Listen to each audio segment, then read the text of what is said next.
to being all the way.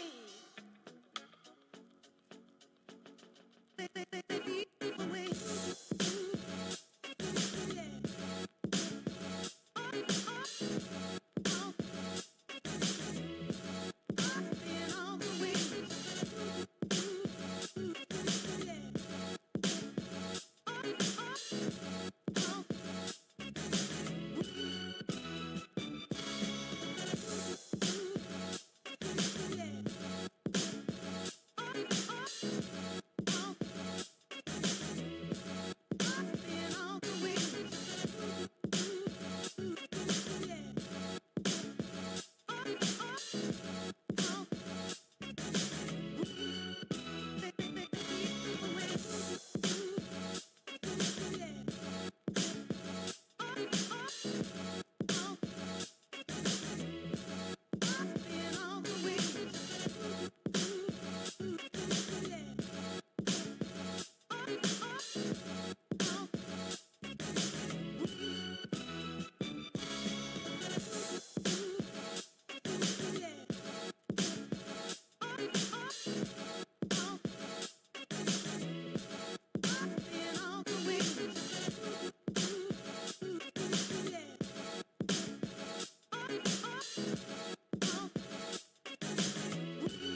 Okay, let's see.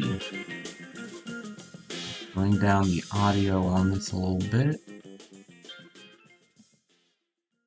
How's it going? How's it going? Good afternoon. About 12:30 for me. Alright, so we're just doing a test stream today, and let's see, looks like my audio is coming through.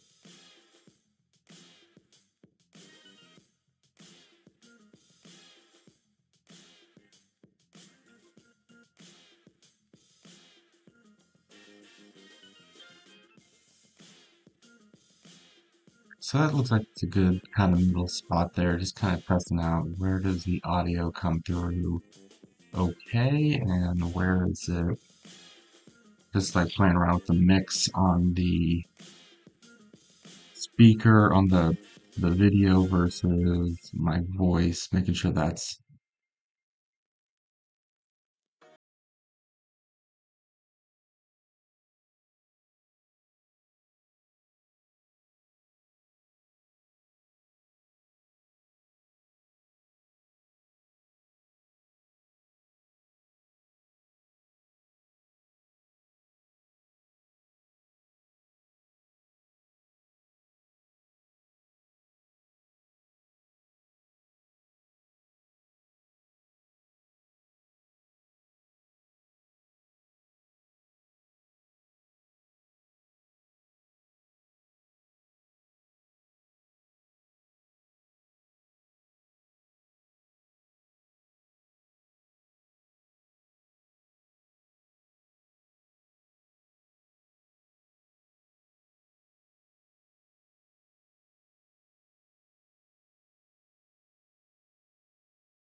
I'll let that play out just a little bit so we can hear the levels. And what I'm doing right now actually is I'm running this in OBS, I'm running my stream, and then I'm also checking the stream on my phone on a separate account just to make sure that things are audible. And this might be the way that I do things for a little bit, honestly. I'll get a little better. I'll get better with this.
Alright, so that's just giving me an idea of how to control the audio levels for any video that I'm playing, because we are going to look at a video today.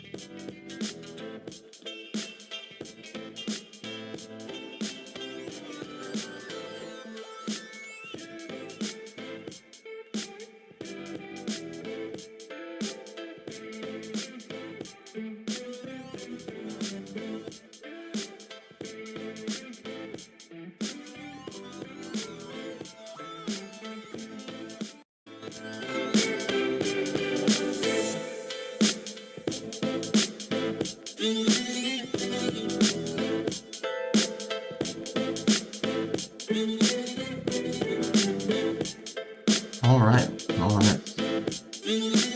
Cool. Alright, everybody, so that's gonna be, I think that's all the testing that I need to do for now on audio levels. If my helper pops up in the chat to let me know, just let me know what's going on with the audio and if things are sounding alright. And yeah, so I hope you're having a wonderful day wherever you are, whenever you come across this. Right now, this is one of my very first streams. I'm not even really considering this a real stream. This is just a kind of test out type of day, right? But I do have some stuff that I want to discuss. We did a super quick blitz test stream earlier this week as well, just kind of talking about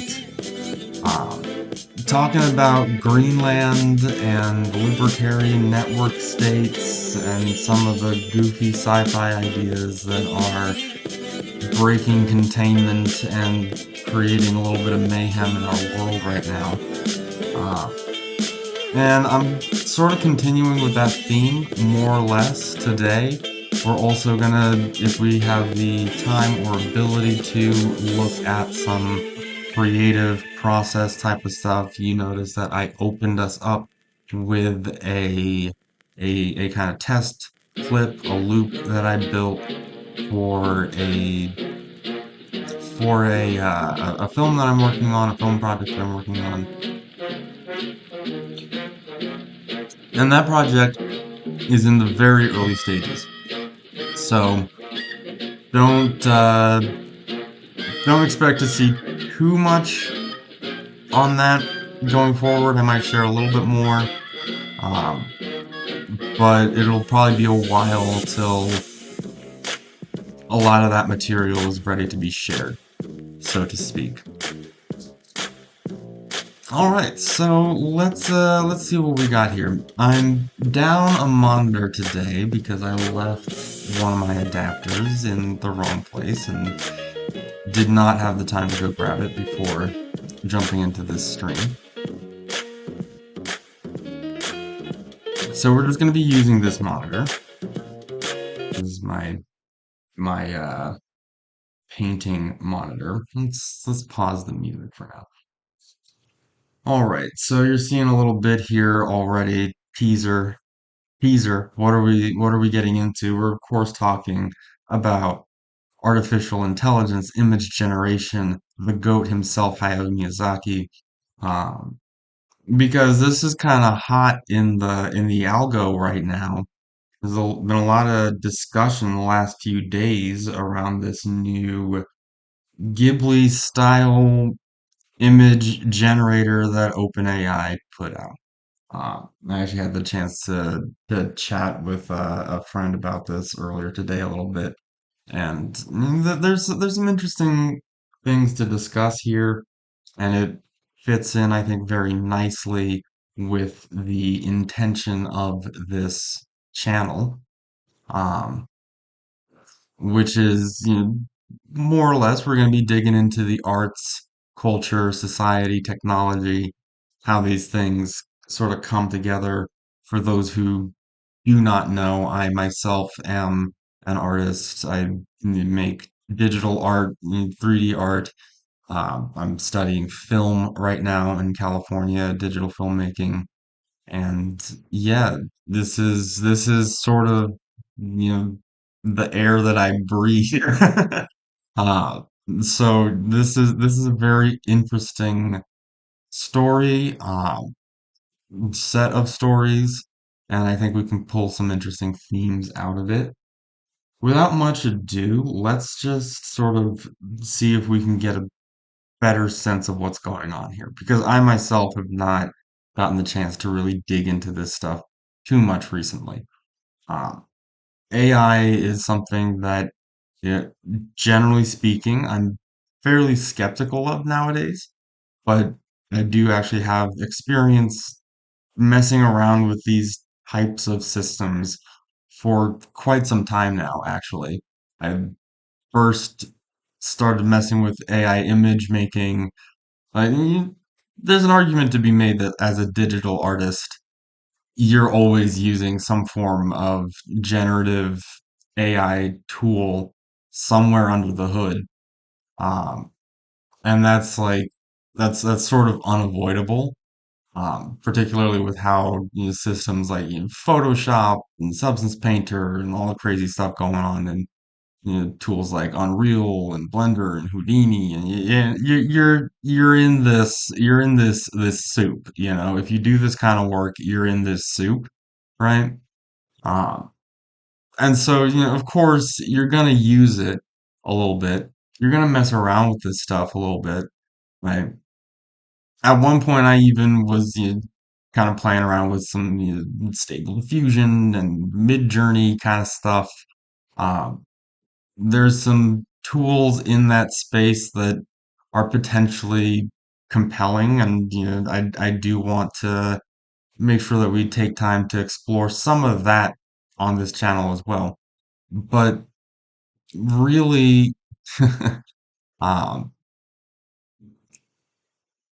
there's a lot of hijinks happening with these tools these days, and there's some things about this particular story that, this particular development with OpenAI that, frankly, I've just found disturbing and indicate some of the more toxic tendencies with this kind of art, and just, problems that we got to address in art and culture and society in general, right?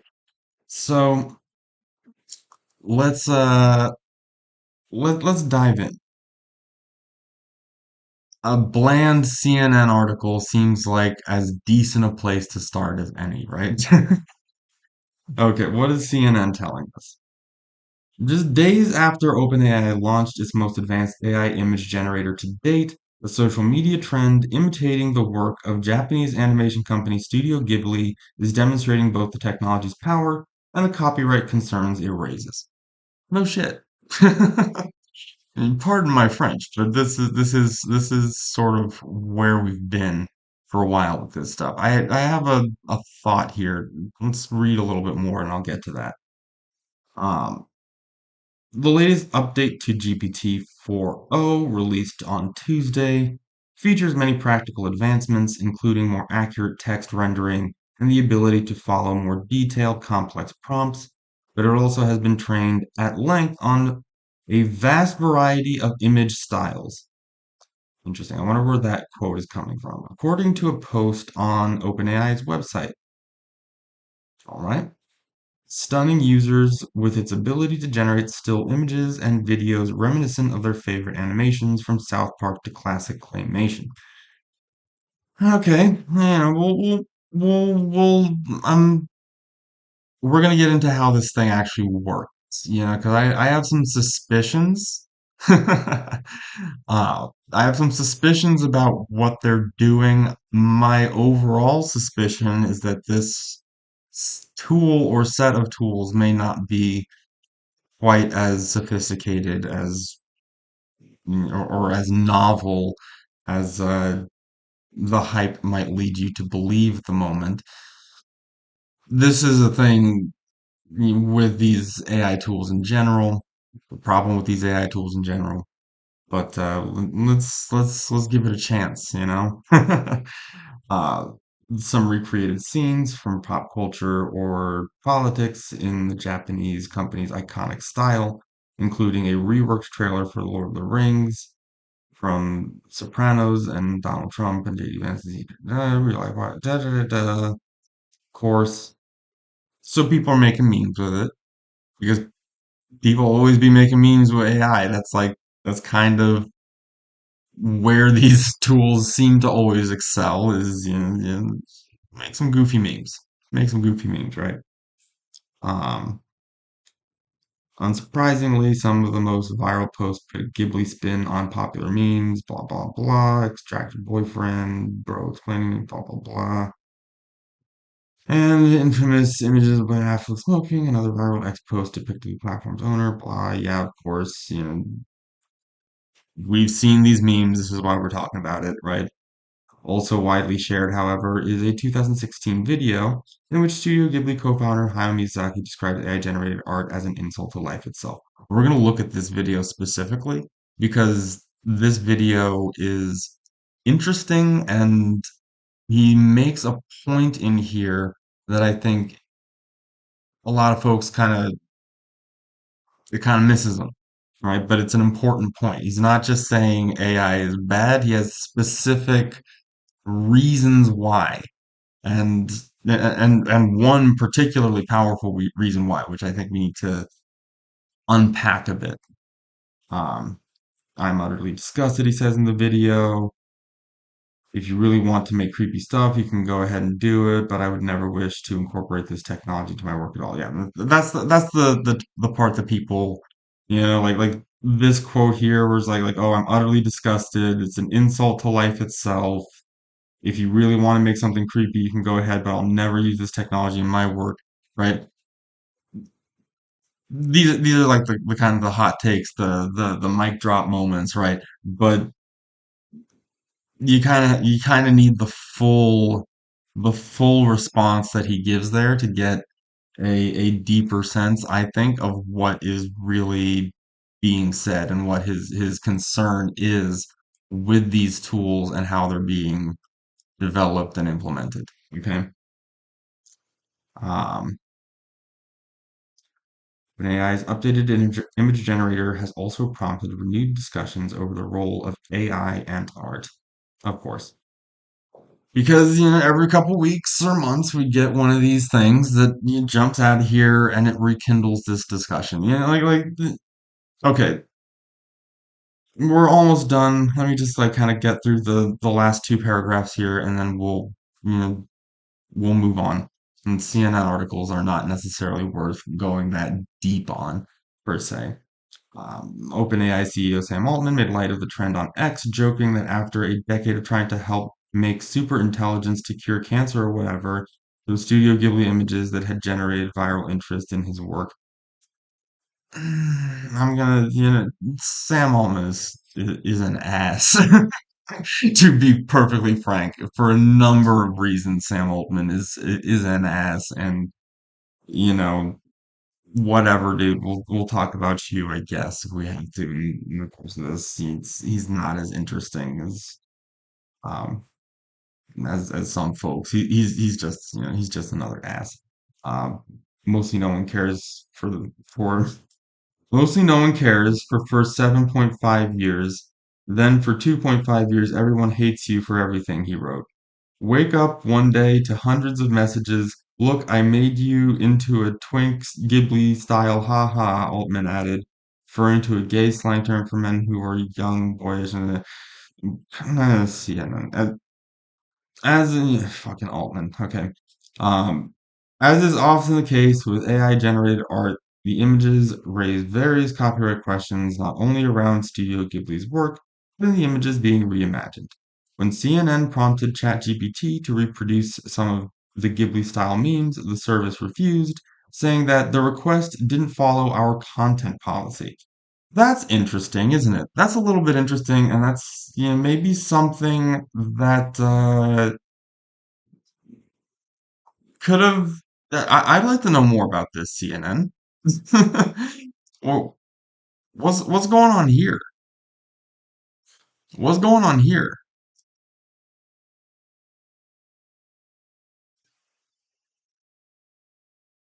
Whatever, whatever. Fucking CNN. Okay, so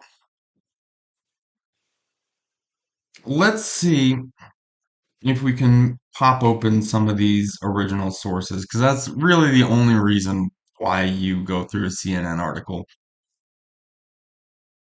I'm gonna be honest, I'm not gonna read a whole lot of these on stream. I'm gonna, generally speaking, be fairly cursory with articles from places like CNN because they tend to be fairly cursory, right? Um, okay. So I guess this is what yeah. So this is one of those memes. First of all, let's look at this as an image because I think that's a good place to start actually. Let's look at this as an image. AI generated image, of course. So as an image, this does have multiple kind of telltale AI signals, right? It's still very clearly an AI image. Um, it's fine. I could see something like this being useful to some degree in particular types of work. This isn't especially novel in terms of an output. What really makes something like this interesting or new is how do you arrive at this output? And we're going to do a little bit of investigation because we need to know how we arrive at these outputs. From this article, and from what I know about OpenAI and how this technology tends to work in general, we're still in the world of prompt-based image generation of some kind. How we get from prompt to image, I'm not entirely sure yet, but it sounds like we are still very much starting with a text prompt, right? And for reasons that I can discuss a little bit today, and going forward on this channel, I'm definitely going to be discussing this more. Text-based prompts, text-based image generation, fundamentally does not work. It gets you an image, but there are issues with it that you're just not going to overcome uh, because you're starting with text, right? And I'll break this down for you a little bit more. But yeah, we're dealing still with text-based image generation. Let's see. I want to see if I can find, okay, latest update to GPT-4. I can probably just see if I go to ChatGPT. Let's go to ChatGPT.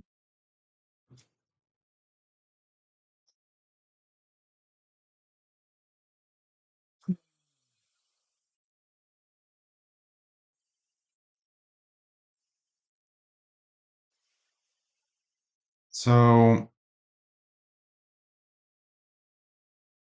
you can see I don't go on their damn site very much at all these days. I'm not even sure exactly where I am. Okay, can I just say generate a anime picture of a cat?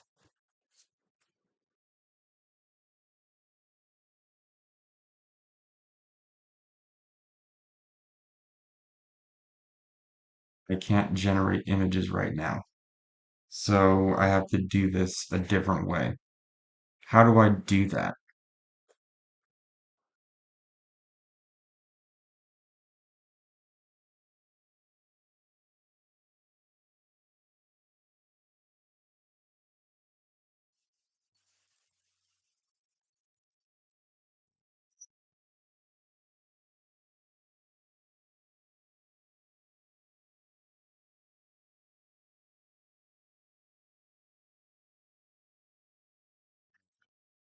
Generate images, you'll need to be using a platform or service that supports image generation like the one here with me. If you have access to image generation capabilities, such as through a subscription or specific platform, you can simply ask for an image by providing a description of what you'd like. Then you can, okay, so it sounds like then this is something that I need to pay for. Do I need to pay to have you generate an image for me? Yes, currently generating images through me is available to users with a GPT Plus or Pro subscription. If you have access to, okay,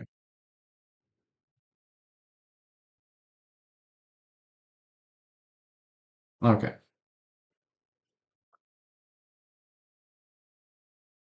And because these tools are always wrong about stuff, let me look up how to generate images with ChatGPT.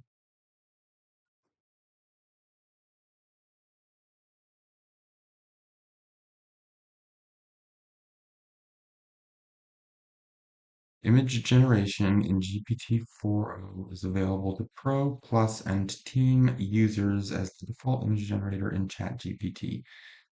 Okay,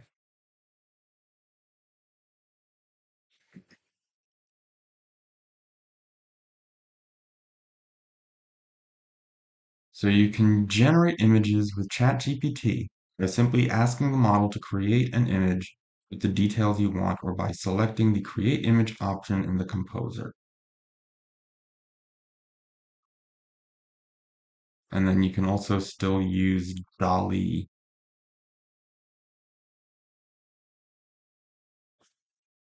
and you have to sign up for all of these fucking services and stuff too. Okay. I don't know that I'm going to be able to get a super specific breakdown in here, but from what I can see, it's still a text-based image generator.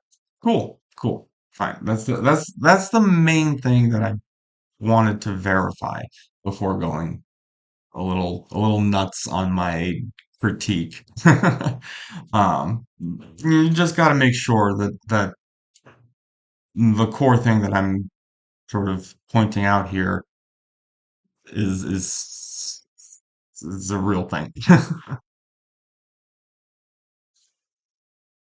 Hmm.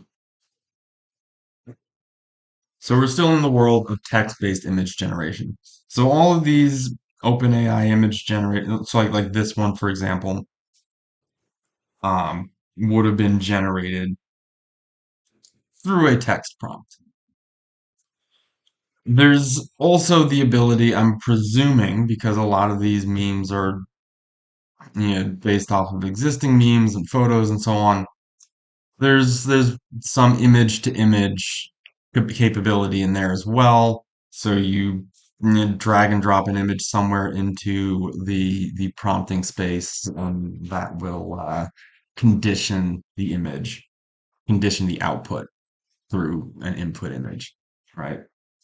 Um, I don't know to what extent they expose settings like the various weights and seeds and so forth. There's like generation steps in there and like all kinds of things that you can tweak. Like if you've used something like Stable Diffusion before, Comfy UI, there's a lot of parameters that you can tweak and condition between the text input on one end and the image output on the other end, right?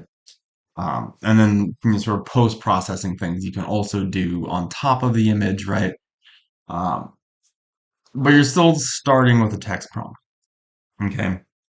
And this is worth explaining to people a little bit. Let me pop open Brita so that I can just sort of sketch some of this out, right?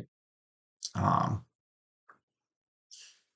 I can already tell I'm gonna have to do a little bit of chalkboard explainer vibes for some of this, right? Which is fine. Give that a moment to boot up. But essentially, yeah, what I'm seeing with an image like this in particular, there's still artifacting happening in here, right? For example, the hand on this girl's shoulder, um, these are some of the better AI fingers I've seen in the past. They're not great. They still don't feel to me like they are drawn by hand.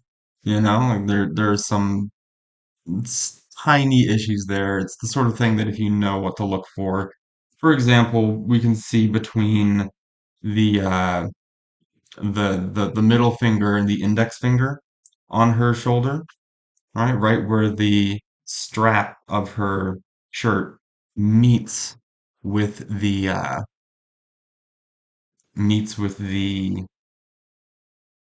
fingers. There's this little intersection there, and in fact, I think I'm gonna have to drag and drop this into Krita as well, just to be able to show everybody. Let's see. For some reason that is not booting up. Give me a minute here to double check what is happening.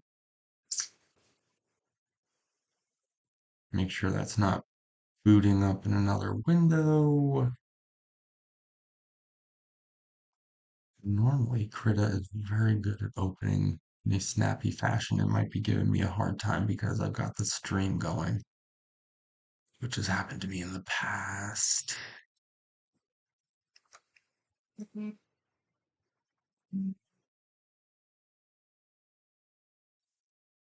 boop. Just working on this a little bit still.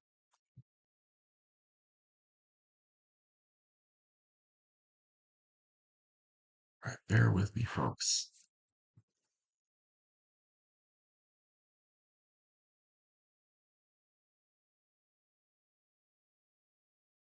Most people will probably never see this, so it's fine. However, some people will.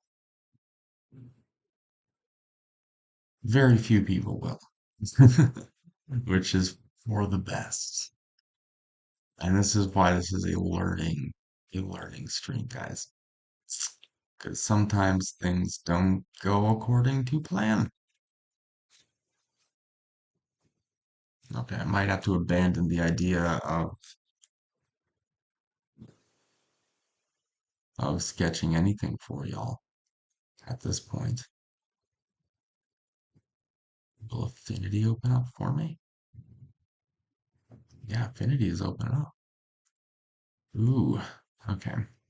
Maybe I can use Affinity for this. It's not what I would prefer to use.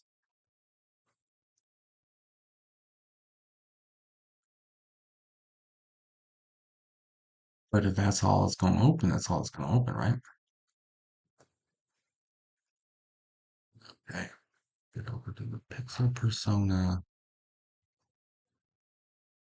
grab a little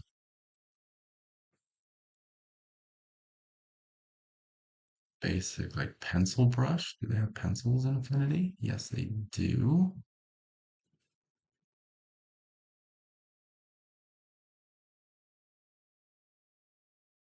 Goes for the 6B.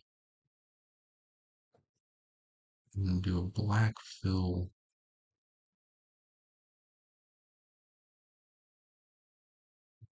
white brush.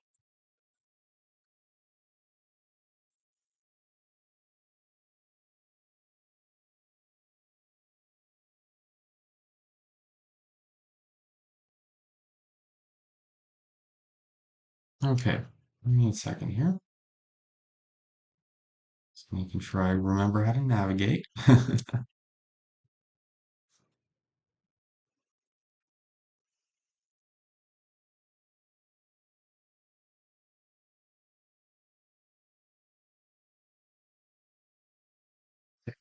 Gonna lock this one off, then we're gonna pop in a new layer.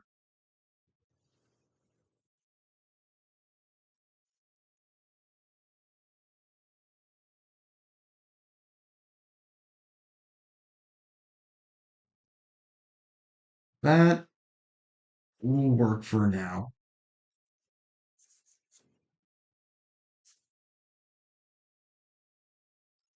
Yeah, you can tell I don't really use Affinity that often for drawing with. I've used it for like my thumbnails and stuff. If you see any of the thumbnails that I put up on the channel so far, those are mostly Affinity. All right.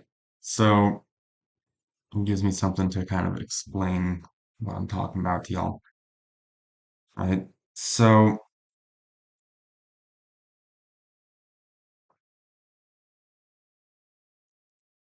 text prompt. Okay.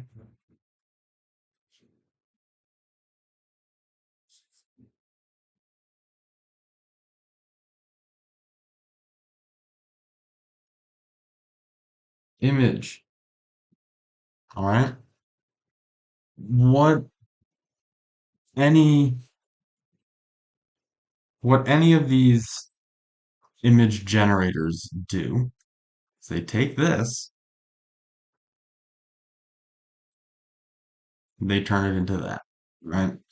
And then there's a variety of operations that happen in between, okay? Specifically, one of the things that you get is a random noise seed.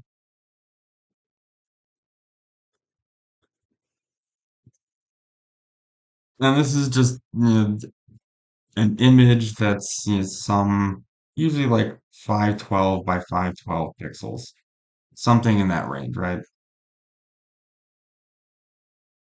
At least this is what it was, back in the day when I was first messing with this stuff. It's sort of changed a little bit now, right? But we were still dealing with like 512 by 512.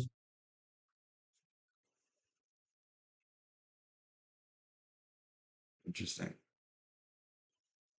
Did not expect it to work that way, pardon me. Um, I'm still kind of, as you can see. Oh, okay, so there's a feather on there. Why are you feathering? I don't need you to feather. Move things with momentum here. Now I can move that. Excellent. So this is one of the key ingredients when you're dealing with image generation. Is this little noise pattern, right? Just a random seed. Okay. The seed is the sort of the name or the label that this is given, right? You take this and you take your image, your text over here, right? Right, you take this.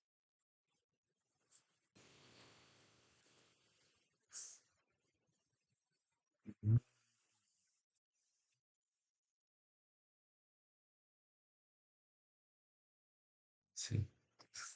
So you take this, you take that, you do a variety of mathematical operations in the space in between here, and that's how you get to your image, right? That's the sort of the simple layman's version of how any of these things work. Uh,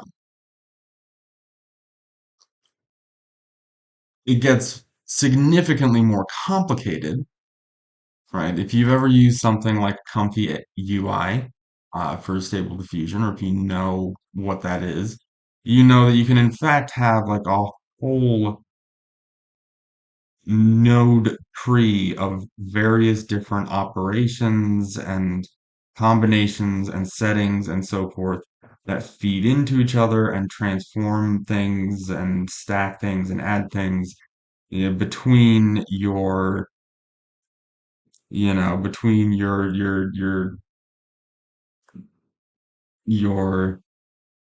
text input and then your image output,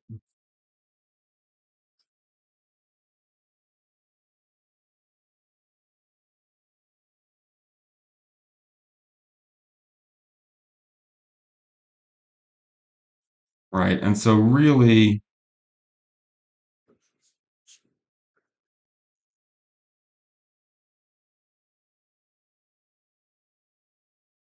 it might look something kind of like this even,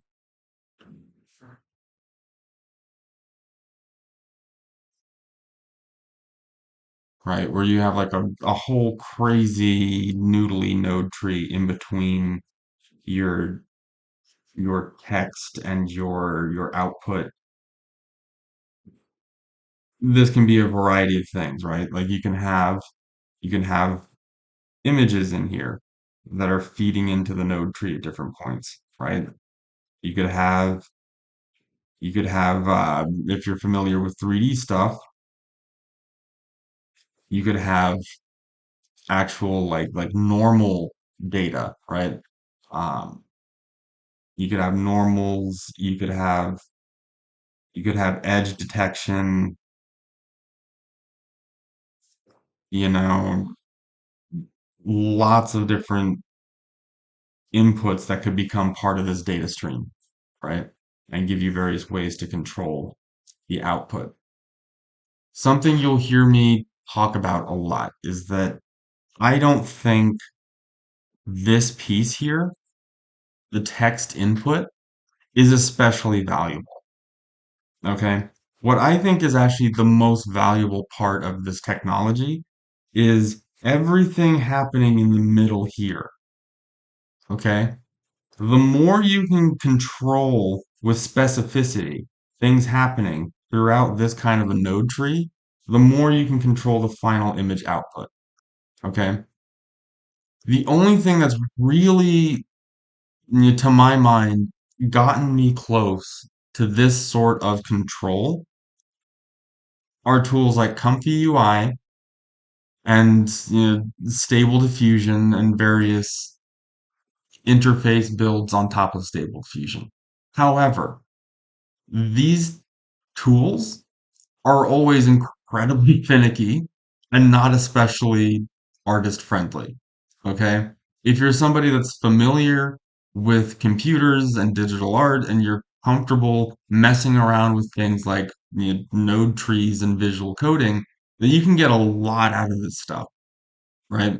You can get a lot out of this stuff, especially once you're getting into the whole world of like training your own models and creating your own databases that these tools will use to condition their outputs and train their outputs and so forth. That's where the power is. Okay. That's where the value is in terms of actual creative capacity, but it's very difficult to get there. Okay. At least with the state of these tools right now. I'm somebody that enjoys messing with digital tools. I like downloading weird software and messing around with it. I found Comfy UI on my own. I found ControlNet on my own, right? I played around with some of the different models that were out there, custom models and so forth. And for me, I've just come to move away from those tools more and more with time because it's such an investment in the technical component of the craft for what are ultimately very diminishing returns in the output, right? I know how to paint. Like that's the thing. I know how to paint. I know how to draw. I know how to 3D model stuff. I know how to do rendering. I know how to do image editing and video editing and all these various skills that I'm not necessarily a master with any of them, but I put in a lot of effort and I feel fairly comfortable doing that sort of work.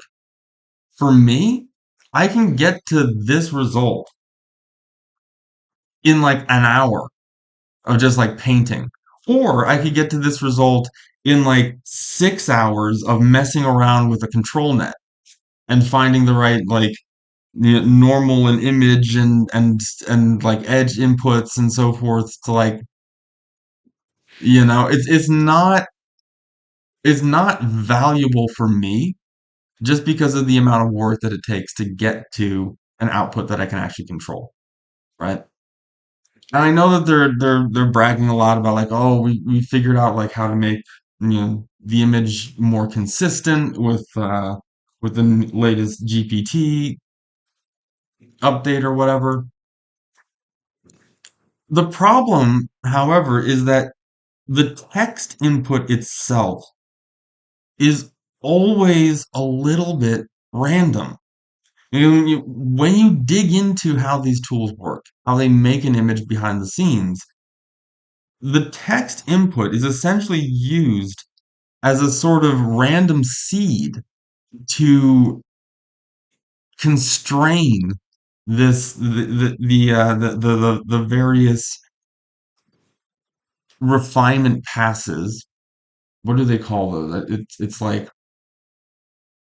oh gosh, we're gonna have to look up some videos of this, huh? There's some computer file stuff that really explains this, and we should take a look at it. Um, I believe it's something like diffusion passes or something like that. Basically, the noise that you start out with, the perfectly random noise that you start out with, gets iteratively denoised. Okay. And the way in which it gets iteratively denoised is conditioned by the text input. Okay. The text input basically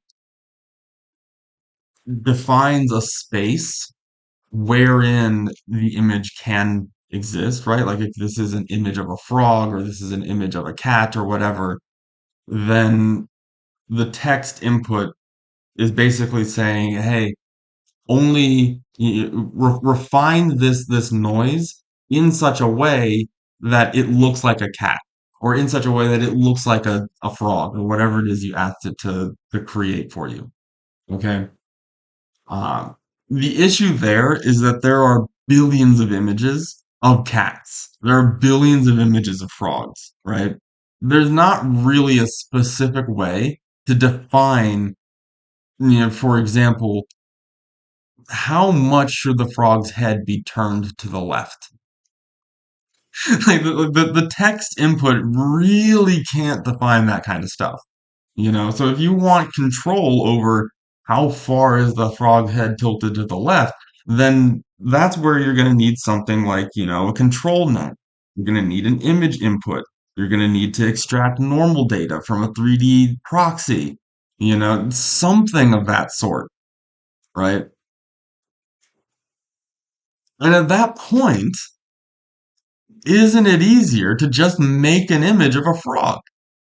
If you need to make a 3D model proxy of a frog, to like control exactly how far the frog's head is tilted to the left because your director told you like, hey, the frog is looking at a fly that's off camera right over here, and we need him to like look to the left, and he needs to be like tracking the fly. He needs to be like looking at it really intensely because that's like what the shot is.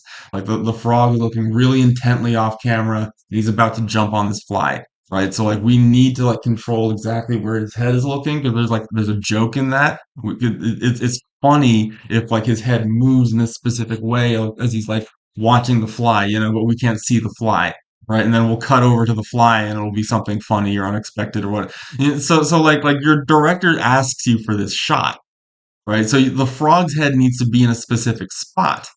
There's no way at all, fundamentally, in terms of how this technology works, there's no way to control how the frog's head is moving, where exactly the frog's eyes are looking. Like as filmmakers, you gotta understand eye lines, right? Eye lines are a deep part of filmmaking, a deep part of storytelling, right? And text-based image generation will never give you specific control over eye lines, okay? You're going to be at the bare minimum, you're going to be conditioning the text input with additional inputs that are as difficult to generate as the text itself, if not significantly more difficult to generate than the text itself. Okay? So there are limits to this stuff, and there always will be as a result of how the tech works. We're going to spend some more time on this channel really trying to break down how this tech works because it's interesting and there's some value here and too many folks I think just kind of like we tend to speak loosely of how this technology functions and what the issues with it are or are not. And I think it's good to be specific, especially if this your affects your work at all. Okay. I'm going to open up a new file here, and we're going to look at this image specifically.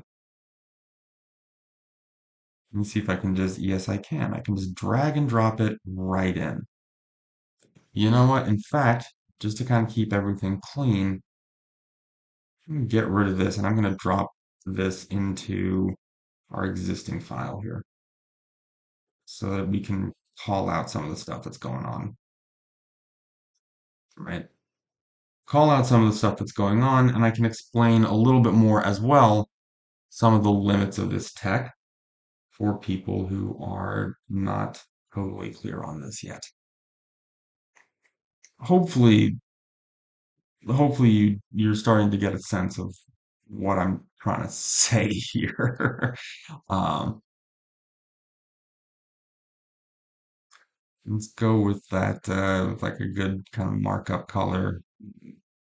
Go kind of fuchsia red there. Okay.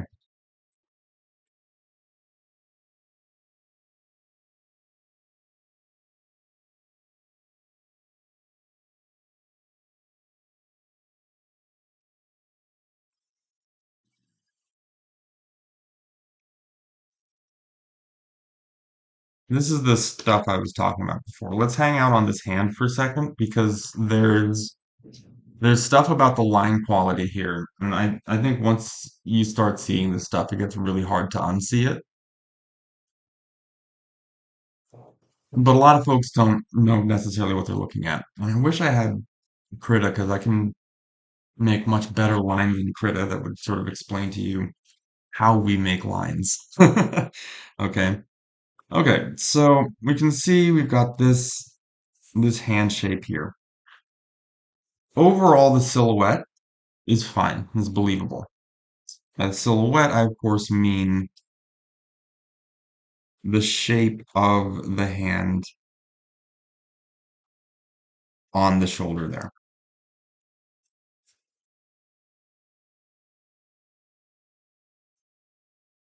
And this is, I think, telling me a little bit about possibly part of what might be going on inside of this generator that's allowing it to, do this stuff a little bit better.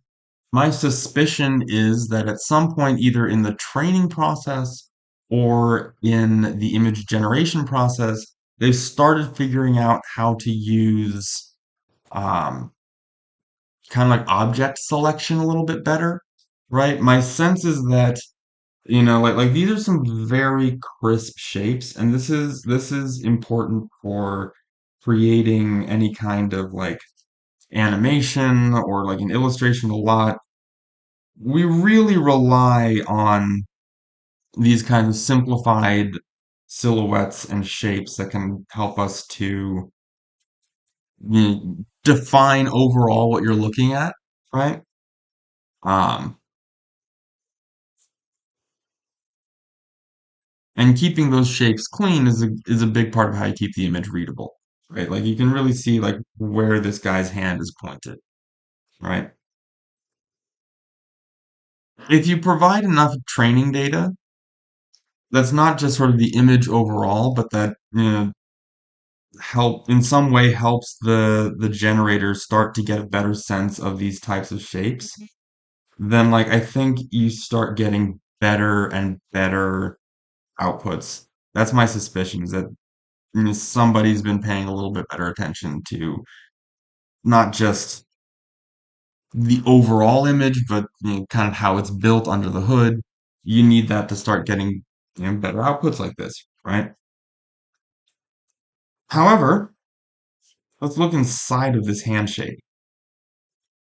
This is where it's starting to get a little weird.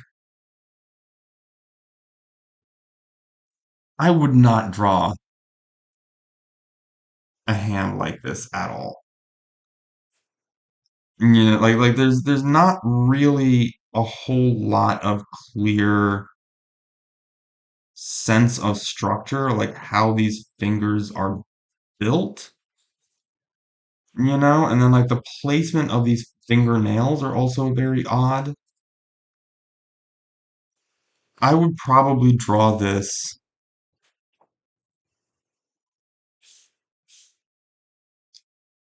like I would sort of define my overall shape of the hand, and then inside of that, I'd probably just go and find sort of the shape of the fingers, right? The silhouette of the fingers, and break that down a little bit. And now I can kind of see like, okay, that's where the first finger is going to lie more or less, second finger, third finger, and maybe there's a little bit of occlusion happening here, so I need to bring that finger forward a little bit more. And now you can kind of see like the gesture of the bottom of that finger pad where it's contacting the shoulder, right? So like the shoulder is kind of underneath the finger pads here like this. And what I'm doing here, you'll hear a lot of folks talk about this, is drawing through the form, right? So like I'm not just drawing the silhouette,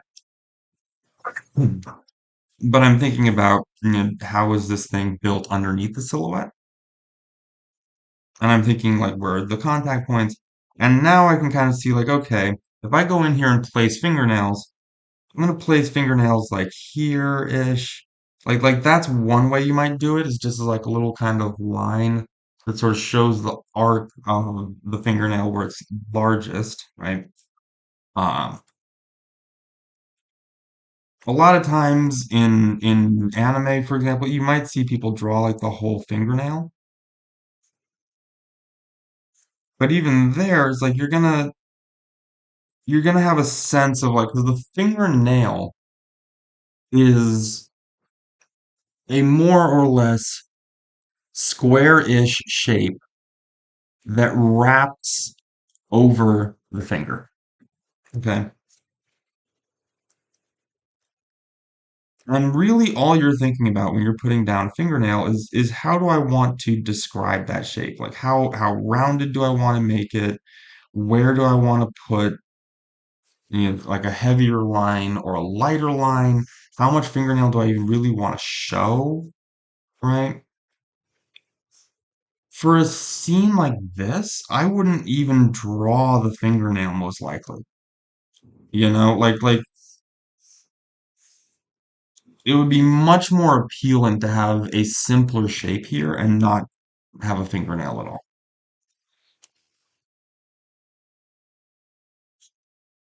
If you want to draw a fingernail here, that's fine, I guess, but I would still try to have like a simple, appealing shape. These fingernail shapes are very odd to me. This person is it's not a person, right?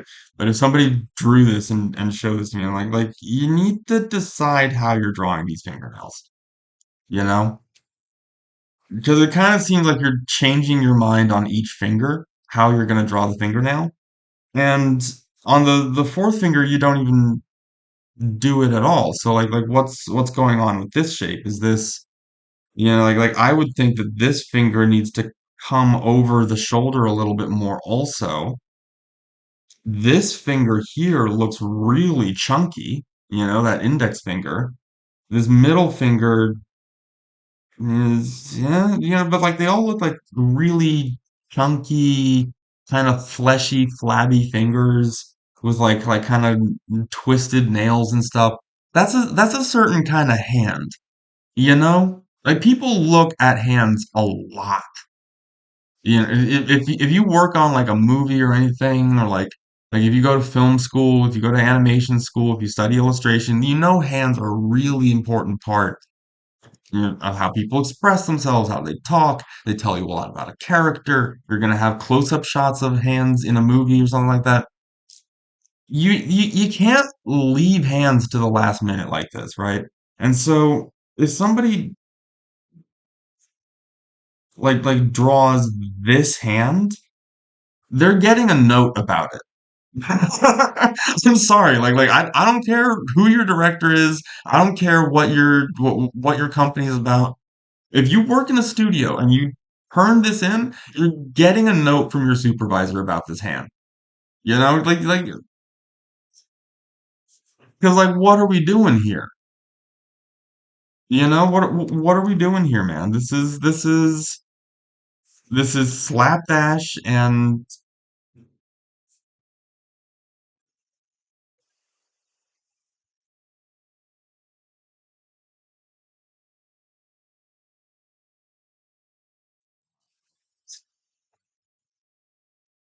it's like this is just like this is slapdash shoddy work, and your note would probably look with something like this. Like your AD, your supervisor, or whoever, Hoka had an animation, right? They're gonna come up and they're gonna they're gonna pause it on this frame in Sync Sketch or whatever it is that your project is using, and they're gonna be like, okay, so hands. I need to give you a tutorial real quick because you slept that day in class, and you did. If you're drawing hands like this, and like, okay, yeah, and that's just like you start looking for this sort of thing, and you start looking around these images, bro. This stuff is everywhere. Okay, okay. This kind of mistake is everywhere. What is this? Is this a necklace? Is this her clavicle? If this is a necklace, you need to finish this line and bring it all the way around the neck. Okay, you need to do that. Also, what is this line here in the necklace? And why is it just jamming into this, right?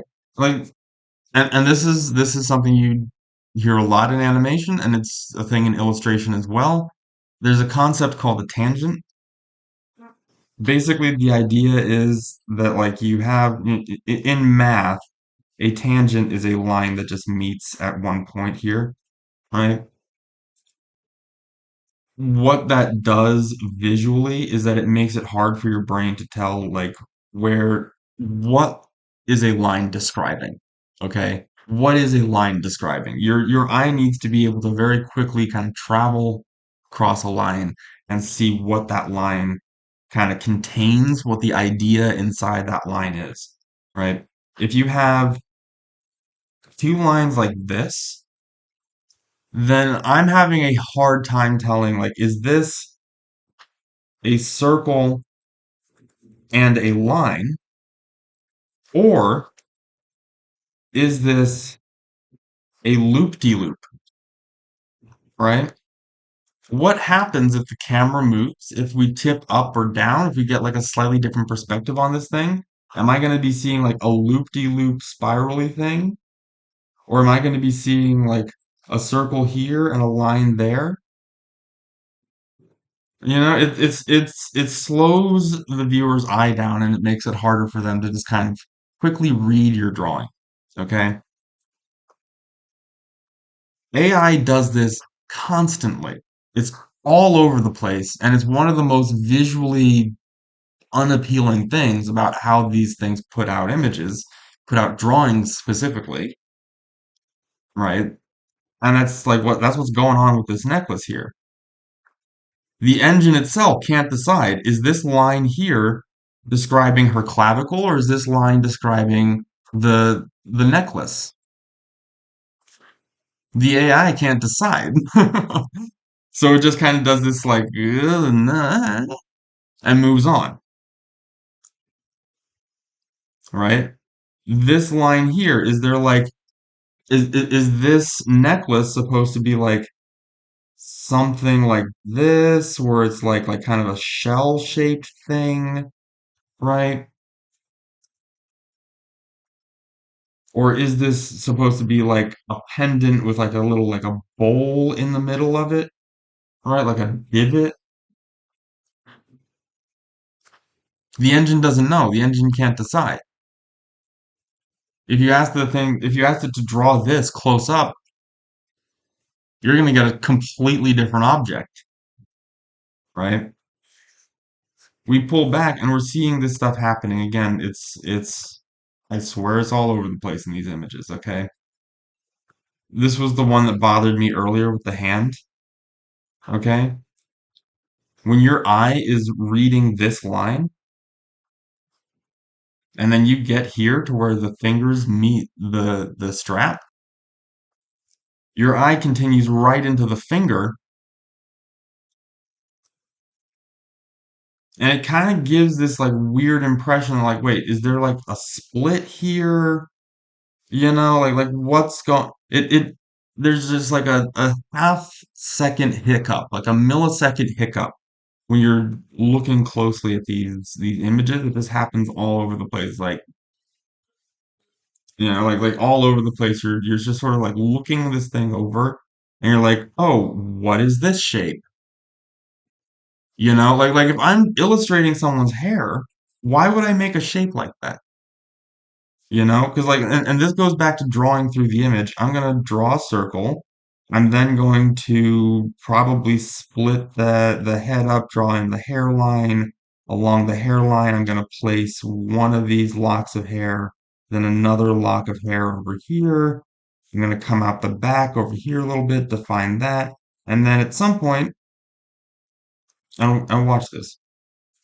Okay, so this is how I've drawn the hair here. We've got three kind of distinct shapes, right? Two sort of wings for the bangs, and then we've got the mass of the hair going back. I'm going to add some other shapes in here. I might add in these side locks, right? And in fact, let's go off to the side and do this part.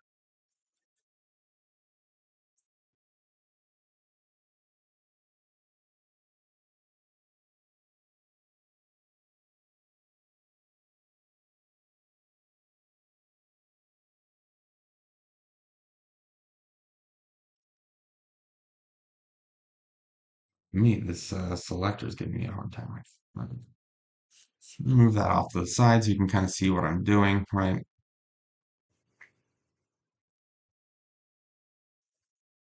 So you've got the character's face kind of sketched in here, right? Eye line is going through there. So you can see I've kind of created, I'm just, going over these like you can really see them.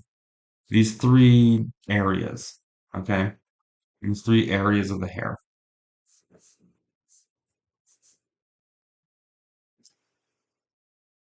All these shapes, all these like kind of tertiary details. Look at how I'm going to do that, right?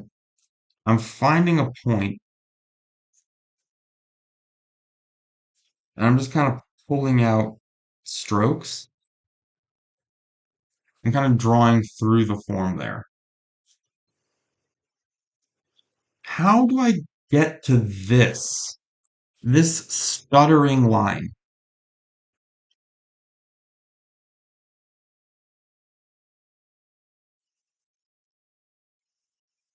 The only way I could think you get to that is with when you're inking it. And again, this isn't made by a real person.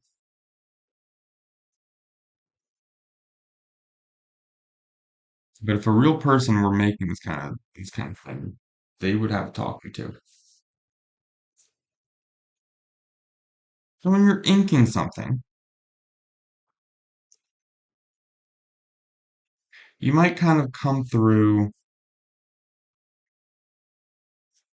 and you're generally speaking, you're looking for like nice long swooping lines, and this is when you're really concerned about tangents. So you're kind of coming through and you're creating the bigger shapes first, right?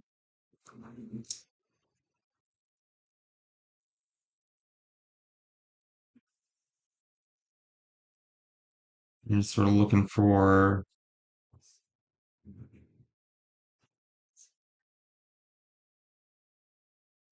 the main silhouettes, right? You're not, I'm like, how would you ever, so you arrive there and maybe like your smoothing isn't working out. Yeah, no, there's just no way because a line like this,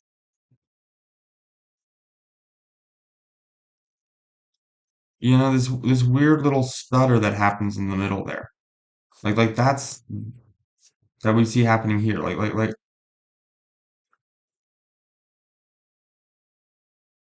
how do you don't make a mark like that, man? What this is the engine is just getting confused. It's just getting confused.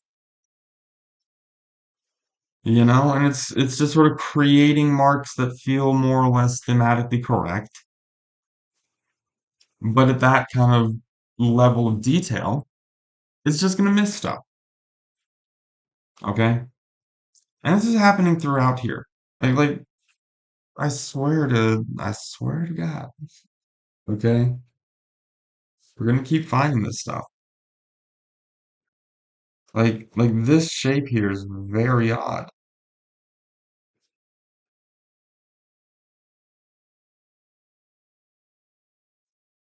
It's odd.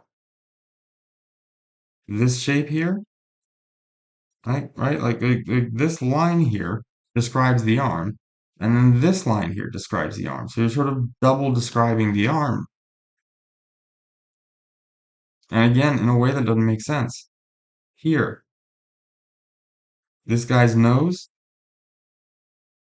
the line of the arm. All right? Why is this line connecting all the way here?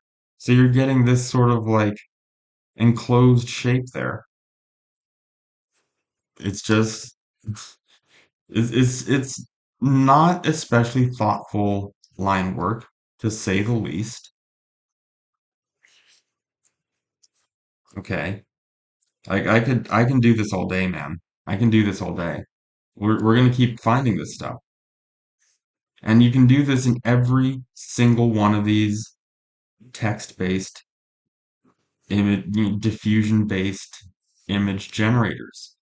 Okay. When people say that there's still a lot of work that goes into cleaning these things up afterwards, this is what they mean. Okay. If you've ever heard somebody say, like, yeah, it's fine, but I got to do a lot of work to clean it up afterwards, this is the kind of stuff that we're talking about. There's all kinds of just like these odd shapes, odd and unappealing. Okay. And that's really why the cleanup happens, right? Because shapes like this, like this just doesn't work, right?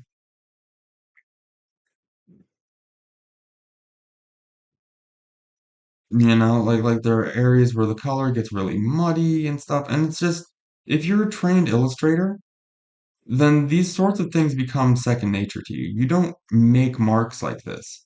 Like why is there a double line here in his hair?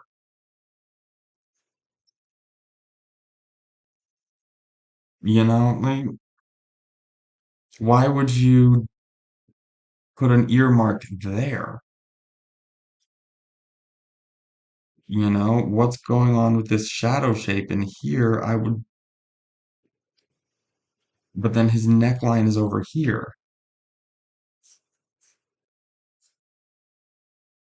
Also, why is this man's ring finger so much longer than his middle finger? It should be the other way around. I should be seeing three fingers here. I should be seeing another finger coming out like that, right? But I don't, right? Why are you connecting this line here? There should be a little gap there. And this isn't nitpicking. This isn't nitpicking, okay?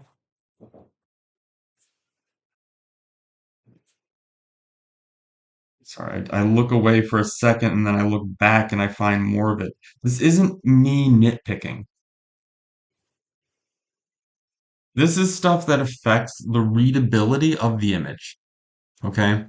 And if you're doing illustration, if you're doing animation, filmmaking, readability is really important.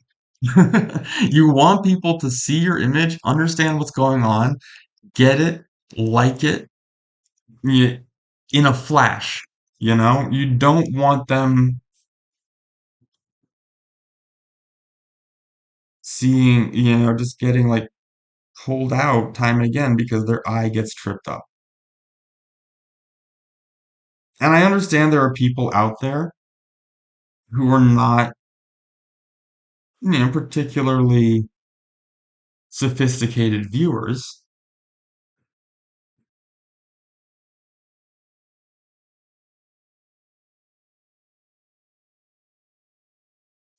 don't see this stuff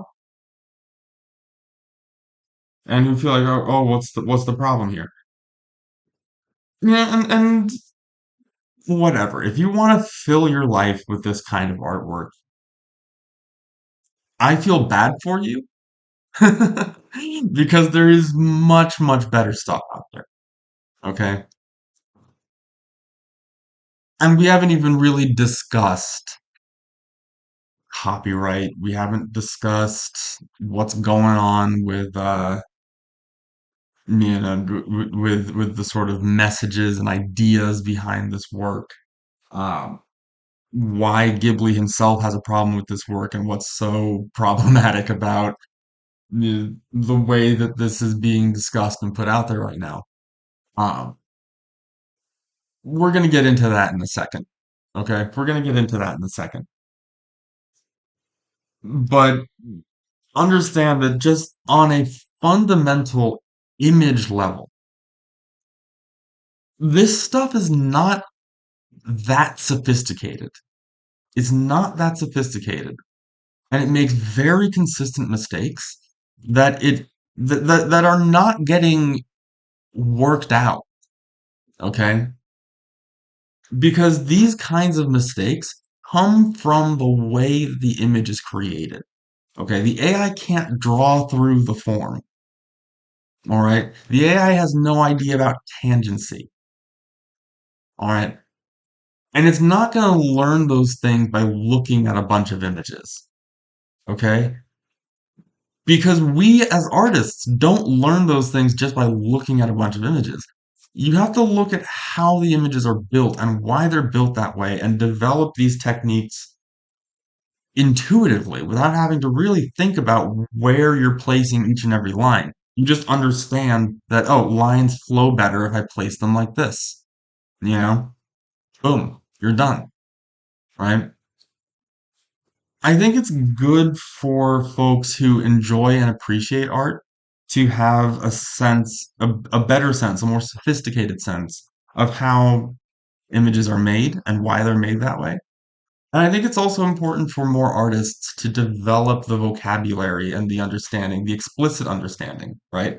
Not just the intuitive understanding, but the explicit understanding of how we make our work and why we make it the way that we do. Because there are real meaningful differences between the way that I make an image and the way that GPT-4 makes an image, you know? And those differences aren't going away. All right. And ultimately, I think this is why this sort of technology has such a short shelf life, why there's such a rapid hype cycle with this tech. Every couple of months, you're hearing about a new feature or a new image generator, and this is really going to be the one that changes everything and gets all the artists fired in Hollywood or whatever. And then everybody forgets about it in a couple weeks because just like the previous one, it still does this kind of thing. Okay, it still does this kind of thing. It still lacks the kind of control that we need as artists to actually be able to use this stuff. Okay, and if you're not an artist, you don't care, and you're just trying to make memes, and go ahead, have fun with that. But there's a reason why shit posters on Twitter don't get paid for their shit posts, and people like me get paid thousands of dollars for a single image. Because there's actual stuff that we learn. Like, I'm in grad school, bro. I studied this shit for decades now.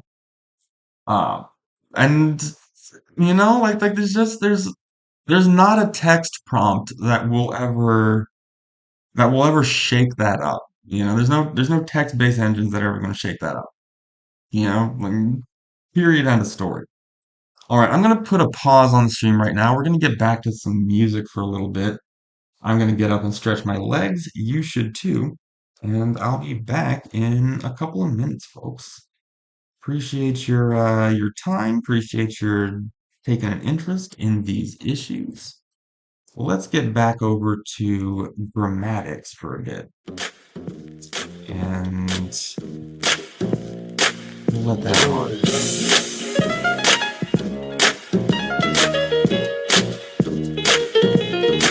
All right, folks. Hope you're having a great Friday.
人工知能で動きを学習させた CG を見せてくれるそうです。これ踊ってるように見えますけど、でこれは早く移動するっていうのを学習させたやつなんですね。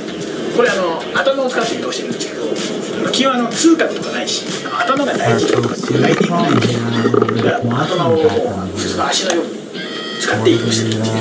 この動きがとにかく気持ち悪いので、ゾンビゲームの動きに使えるんじゃないかっていう、こういう人工知能を使うと多分人間が想像できない気持ち悪い動きができるんじゃないか。こんなことをやっています。 Miyazaki's reaction to an AI animation. 実際にはAnd we're going to break this down because this is a really important, interesting, and valuable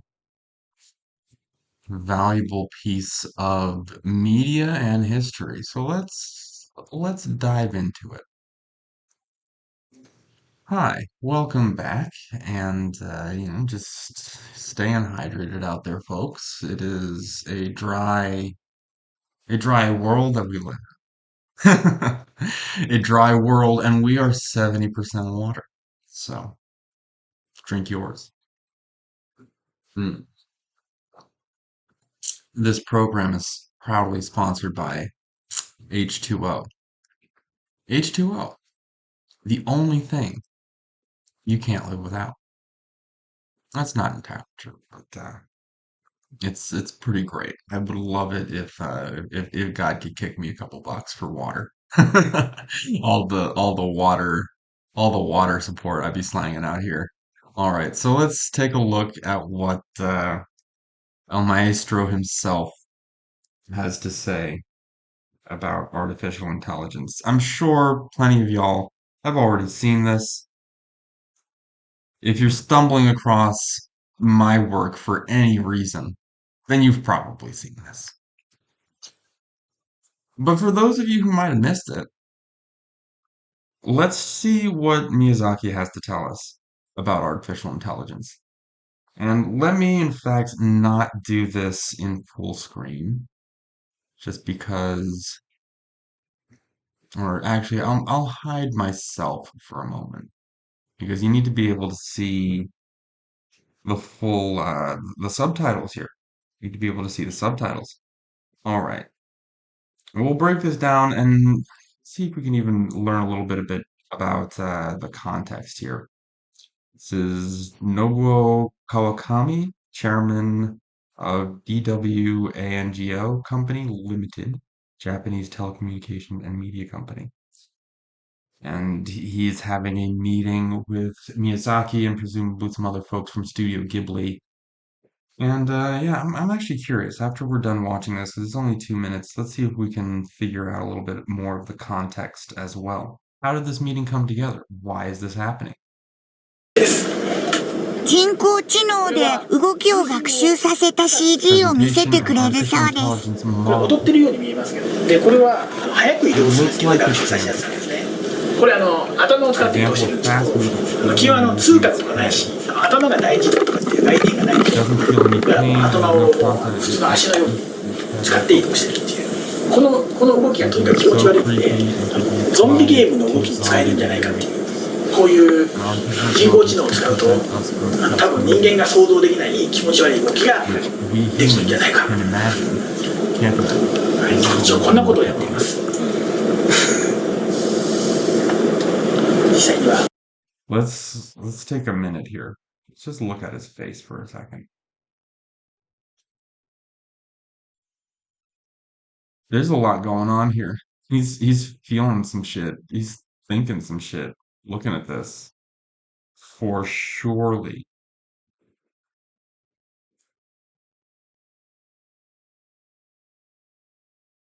Very stoic. Look at this lady's face in the corner here too. I feel like she might work at Ghibli. Like she does not look like she looks like she's ready for some shit to go down. This guy over here is kind of looking off the corner. These reactions are kind of interesting. 一応こんなことをやっています。実際にはWell, he rolls up his sleeves. Okay, let's hear from Il Maestro. 毎朝会う Every 毎 morning, 朝この頃 not 会わない recent days, but okay. Let's take a moment and break down word by word, okay? Understand. Okay. He's just watched this tech being demonstrated. This guy's just told us about how creepy the movement is and how it can be applied to a video game, a zombie video game. Right? And this is important too, right?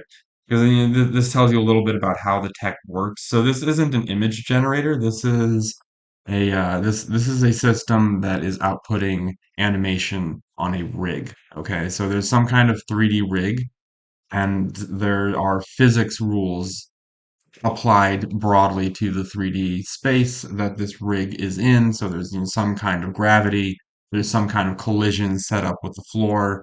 Um, and essentially, the system has to learn where to position the various limbs of the rig, the various extensions of the rig, in order to keep the rig more or less upright and to move the rig towards a specific um, target or goal in 3D space or to get the rig to do some specific type of movement, right? And generally speaking, these systems are trained by just giving them a rig, giving them a 3D space, and then telling them, okay, over and over again, figure out how to move this rig around, and we're going to put some obstacles in there or whatever to kind of provide it with some challenges or learning opportunities. You might give it some input data of, like what an animation is supposed to look like. I think you see that with some of the more recent systems. This is a system where clearly there's not a whole lot of built-in understanding of what the movement should look like ahead of time, right? And it's saying it's moving by using its head, you know? Like the AI, it doesn't feel any pain. It has no concept of protecting its head.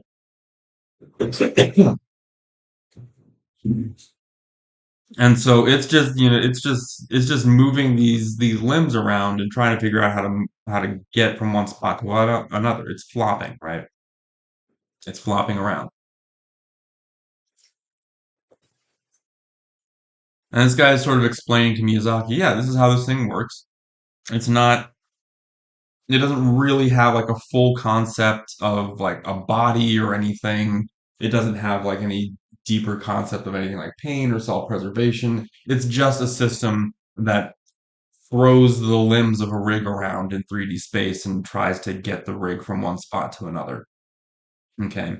So, it uses its head like a leg, right?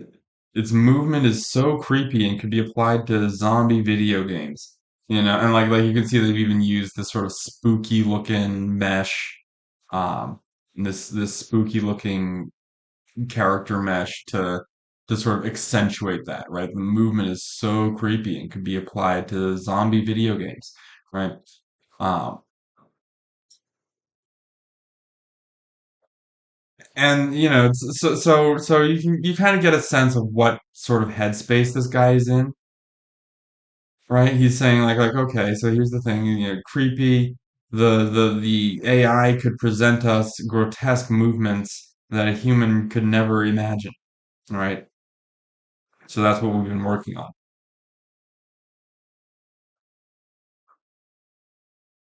Miyazaki hears that.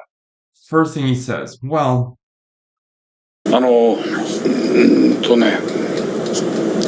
毎朝会 every う morning, 毎 not 朝この recent 頃は days, but I see my friend who has a 来ないけ disability. ど身体障害の友人がいるんですよ。そのハイタッチするんだ It's けども hard 大変 for なんです。 him just to do a high five. 彼の筋肉がこわばってる手と His 僕の arm, 手で a こう stiff ハイタッチす muscle る。 reaching out to my hand. でその彼のことを思い出してね、 thinking of 僕はこれ面白いと思って見 I ることでき can't ないで watch す this stuff and よ。 find これを作る人た interesting. ちは痛みとかそういうものについ Whoever てね、 creates this 何も stuff 考えな has いでや no ってるでしょ。 idea what 極めて pain 不愉快 is or feels like. ですよね。I'm utterly disgusted. Okay. He doesn't start by saying I'm utterly disgusted. He builds himself to that point. And this is something that I think this is the piece that I think a lot of folks miss. Okay? When talking about this response, when talking about Miyazaki on AI in general.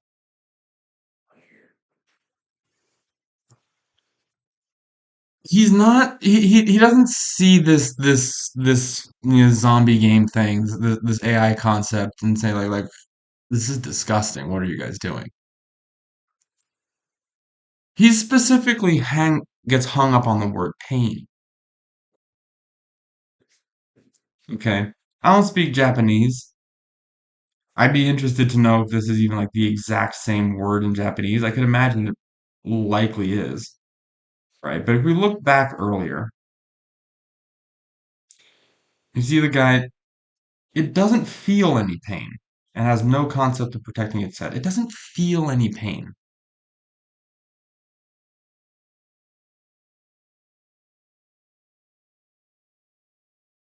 And Miyazaki says, whoever creates this stuff has no idea what pain is whatsoever. He's not just saying, so what he's saying here, no, guys. It's not that the AI doesn't feel pain. It's that you don't feel pain. That's what's disgusting to him. It's not that oh, you created this creepy thing. Sure, whatever. Miyazaki has known plenty of folks who've made creepy shit.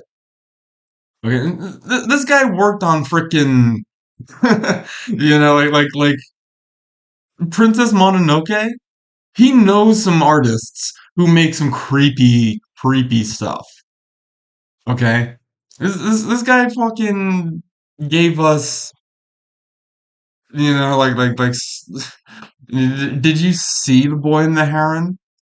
There's some disturbed stuff in there. Freaking Grave of the Fireflies. This guy makes creepy art. This guy makes creepy art. Okay? It's not the overall tone of his work, but he's made some creepy shit. He knows people who make very creepy shit. There's people in Japan who make some incredibly creepy art. It's not that this thing is creepy that he has a problem with. It's that you came in here and you showed me this broken piece of machinery and start talking to me about pain and how this broken machinery seems to be similar in your mind to a broken human body, right? Like you look at this and you see some simulacrum of a human being in pain. You see some, like creepy representation of like oh this could be like a zombie or something, you know, like this is like some character in a video game or in like a movie or whatever who's been like messed up by a virus or whatever, and they're in like they're just like broken and you know like they don't feel pain anymore, or they feel pain or what, and like the AI is getting us this because it doesn't know what pain is, you know, so it's like using the head like that. And then like Miyazaki's just like, you well, let me tell you about this friend of mine, okay? Like he hears this guy getting like you know like whatever breathlessly presenting this and it doesn't feel pain and it wiggles around. It can be great for like a zombie game. It'd be so creepy. I mean, it can come up with grotesque movements that humans can't even think of.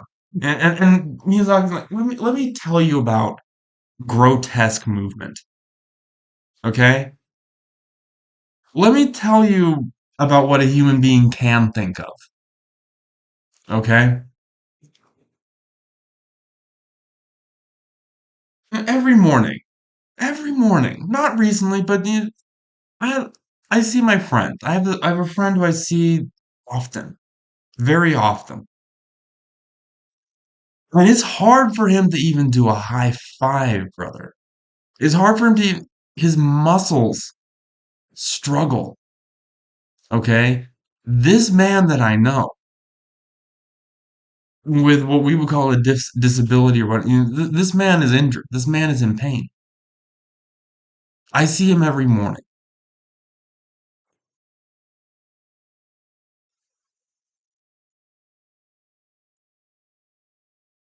Hard. His muscles are stiff reaching out. 手と僕の The 手でこう very 配 next 達 thing he する。says. で、その彼のこ Now とを思い出し thinking て of ね、him, thinking of him. Now thinking of that guy that I see every day, thinking of what it means for him to even just be able to do a high five. Thinking of him, 僕はこれ面白いと思って見ること I できないんですよ can't ね。watch this stuff これを and 作る人 find たち it は痛みとかそういう interesting. ものについてね、何も考えないで、 Whosoever creates this stuff has no idea what pain is whatsoever. I can't look at this and find it interesting. Oh, interesting. It's wiggling around like it's writhing like a person in pain. You don't know what pain is.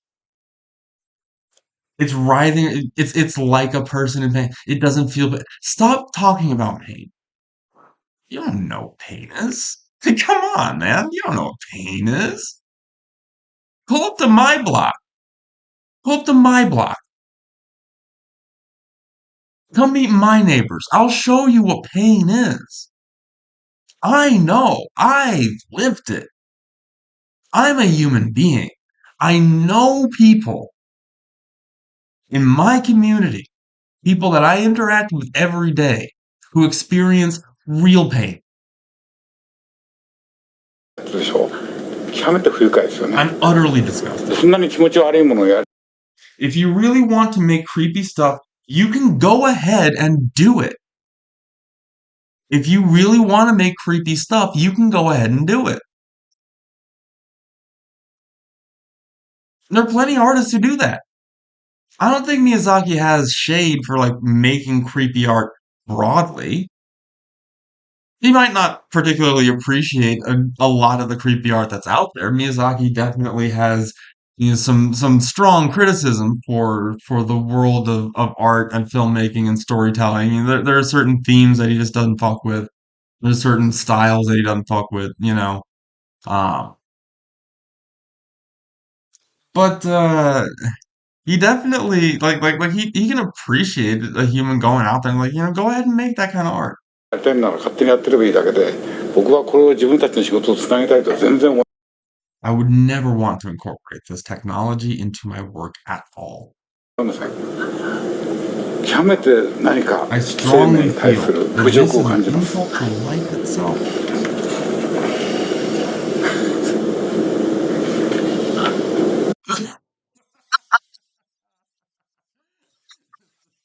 This guy, you know, like I almost feel bad for you but also like you stepped into a world that you are utterly unprepared for, my guy. Whatever he's feeling in this moment, whatever is going on here, brother, you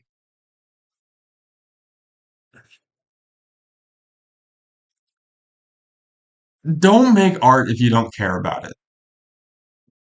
Don't try to make art if you don't care about it. Don't mess with this stuff if you don't care about it. If you don't actually care, okay? And that's the essence of what Miyazaki is telling us here. これでもほとんど実験なので、Just our それは分 experiment. それをその世の中に見せてどうこう You って don't そういうの need じゃ to ない do です。anything それ by は本当に showing よ to く the 分かったつも world. りですけど、 Yeah, I understand. I understand you don't need to do anything by showing this to the world. I understand. Miyazaki, I get it. I get why you're doing this. I understand that you're not necessarily trying to insult anybody. Okay. But you walked into a room full of artists and started speaking on pain. You're a freaking tech bro. All right?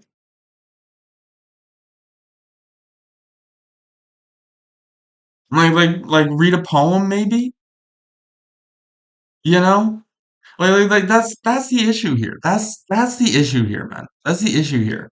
Miyazaki works with pain. It is part of how he thinks about the work that he's making. Okay? Remember what we were just doing with the lines on that image. Okay? Basic fundamental stuff, just about how do you read and interpret an image and what are the lines doing and how does that affect the sort of the flow of the image overall and clarity of it, right? That's just grammar. That's just grammar. Okay. Miyazaki is talking to you about poetry right now. Okay. So like at a certain point, you're fluent in the grammar of the language, and then you have stuff to say. Okay, you have stuff to talk about. And that's what Miyazaki is saying. It's like animation is a craft. It's cool if your AI can make a freaking ragdoll flop around, but like we're here to talk about pain. We're here to talk about pain, right? どこへたどり着きたいんですか。まあ人間が描くのと同じように絵を描く機械を作りたいんだ。はい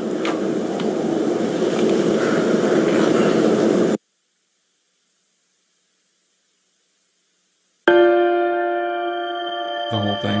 That's the whole thing. 地球の最後の日が近いって感じですね。それは人間の方が自信がなくなってくるからです。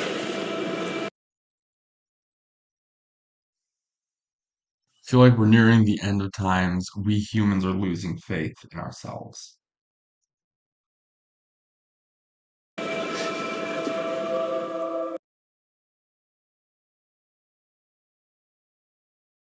同じようにまあ So what is your goal? 人間が描くのと We would like to build a machine that can draw pictures like humans do. Would you now? 同じように絵を描く機械を作りたいんだ。はい Yes.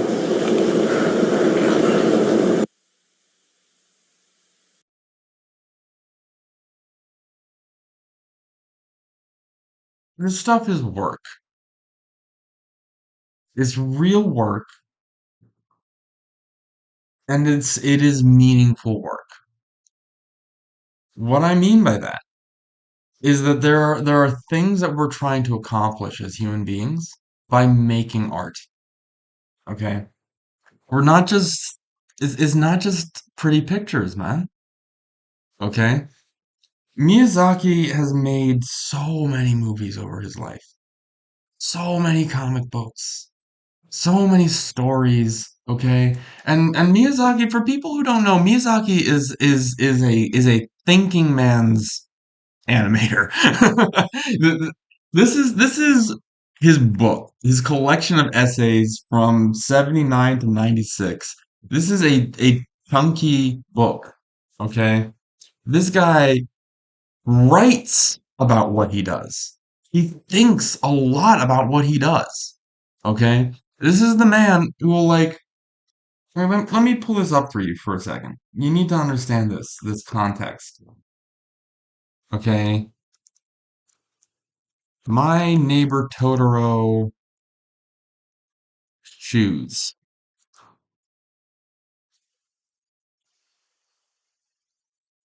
Shoes scene.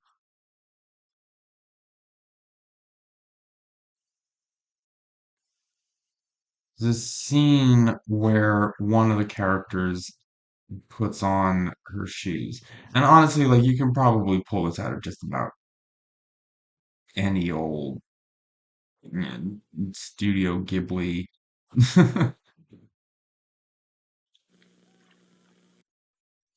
shot.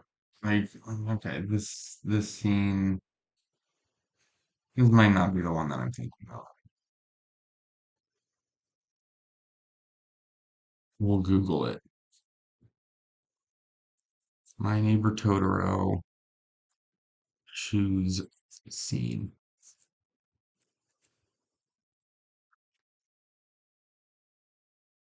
is when one of the characters is putting on her shoes.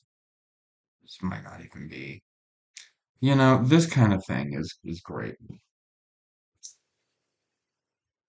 Let me see if I can.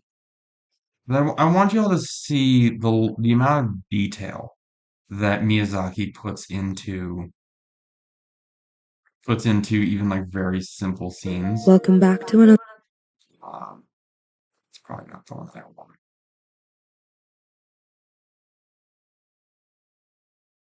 Spirited Away has moments like this also.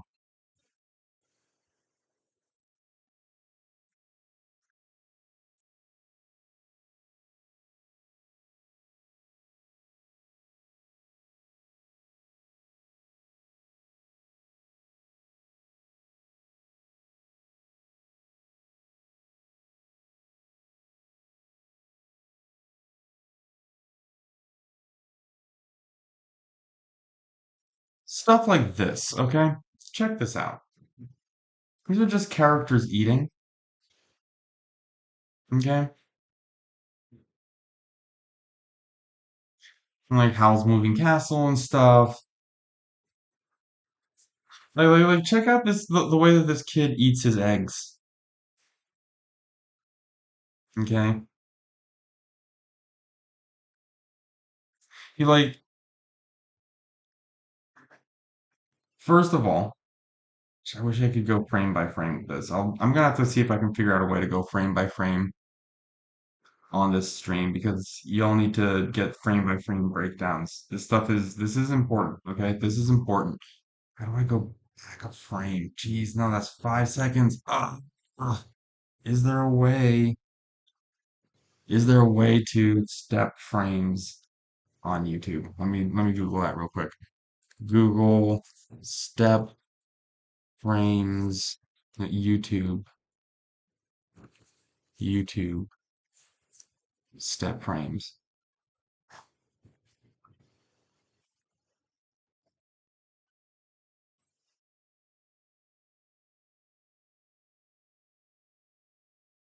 Period and comma keys, maybe? Let me see, does that work?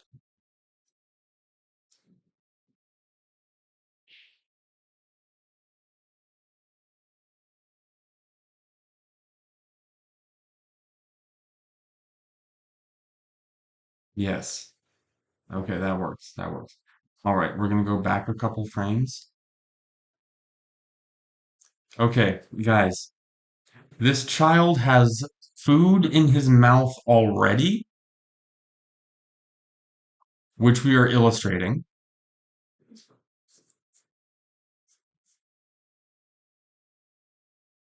you can see him like he's so eager. He's holding the plate. He's cutting the egg kind of sloppily with one hand. He's got food in his mouth already. So you really feel like the intent and the energy is just like his whole body is encircling the plate. You've got that bright yellow yolk right in the middle, So like you can just see how eager this child is to be eating this food right now. Okay?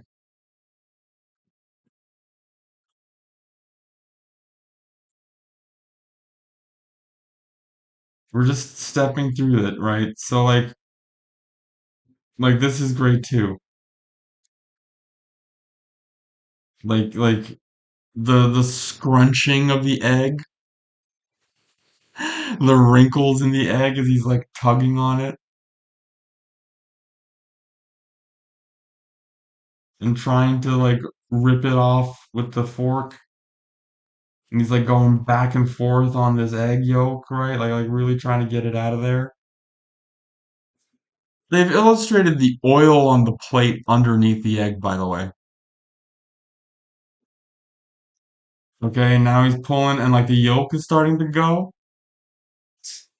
The yolk is starting to explode. Y'all don't look at movies frame by frame. Okay, I know y'all don't look movies frame by frame. Maybe if you're film students, you do. But there's shit in every frame, y'all. There's shit in every frame. Look, the fucking the yolk just splattered onto his cheek,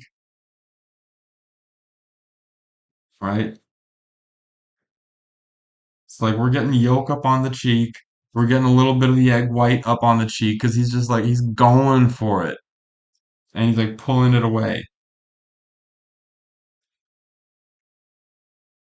And then like compare that to how these two characters are eating. Totally different scene, totally different context.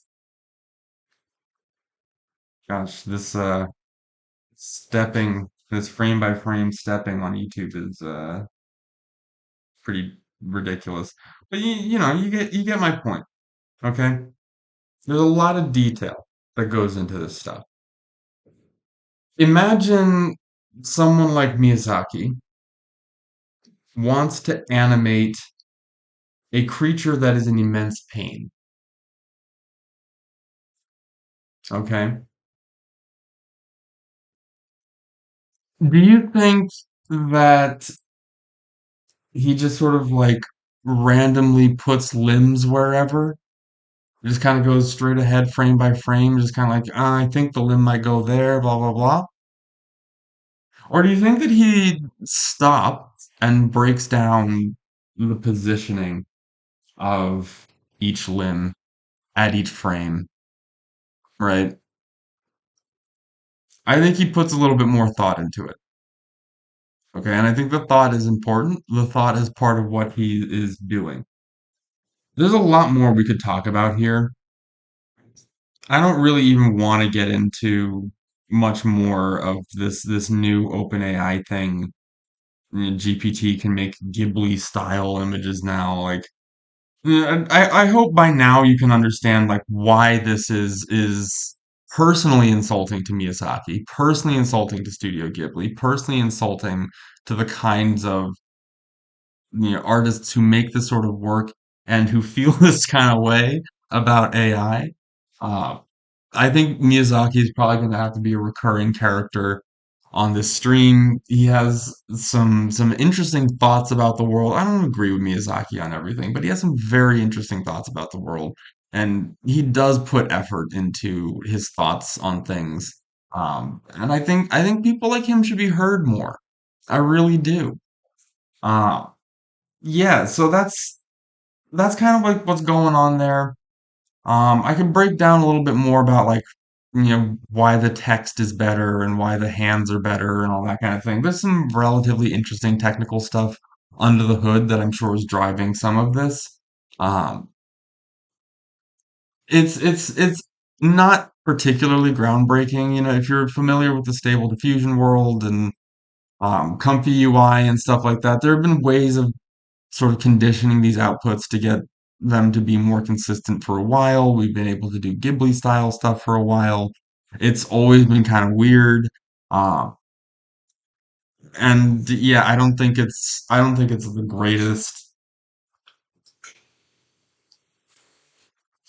the greatest leap forward per se. Um, I think we can kind of move on from this tech. My prediction is that we're gonna kind of forget about this the way that we forgot about Sora pretty quickly too. Um, it's another incremental step towards a marginally more consistent and useful tool, but it's still not really something that I think is going to be a game changer in and of itself. Um, Goddamn, fucking Sam Altman is such a weirdo, and of course he's got like a Ghibli style picture. Uh, jeez. Yeah, no, this is like, yeah, it's such ignorant, goofy nonsense. Um, it's not gonna be a game changer. It's really not.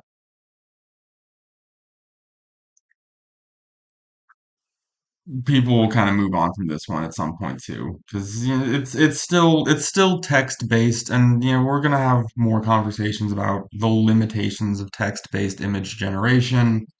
You're never gonna text prompt yourself to a finished movie. Just it's just not how that technology works. Um, there's valuable progress being made here and there, but for the most part, I think you kind of get my position at this point. Let me think. If there's Is there anything else that's really pressing on this subject right now? I don't think so. I think I've said enough for the moment about this stuff. I'll talk a little bit more about sort of the gross politics of AI as well. There's some weird dudes out there with some weird motivations for why they make stuff at all, right? But I think it's getting pretty clear for a lot of more sort of normal folks what the what some of the issues and limits are with this technology, and it's starting to leave a bad taste in people's mouths. But I don't know. We'll probably be having these conversations for a bit, won't we? So let's see, that's my stream notes. I'm just gonna save this out and possibly make pieces of it available for folks later. Maybe not, just to get into the habit, you know? Let me see if I can get Krita to launch one more time, and if I can, I'll close y'all out with a little bit of sketching, called the drawing warm-ups.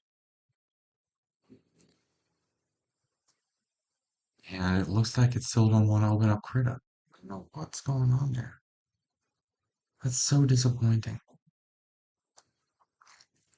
Whatever. Let's do some Blender for a little bit.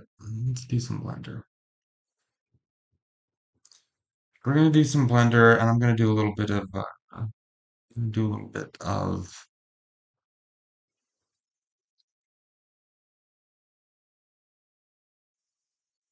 I don't know, maybe some modeling, maybe some illustration, and we'll sort of wrap things up for the day from there. Do. Let's get the let's get some beats going as well. I'm gonna do something different to close us out. We can go back to. Hmm.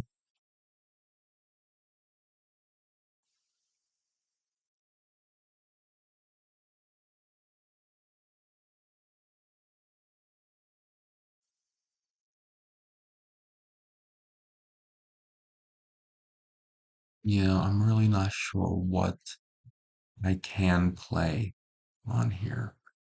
I'm gonna have to figure out like what's the best what's going to be the best for beats on this channel going forward.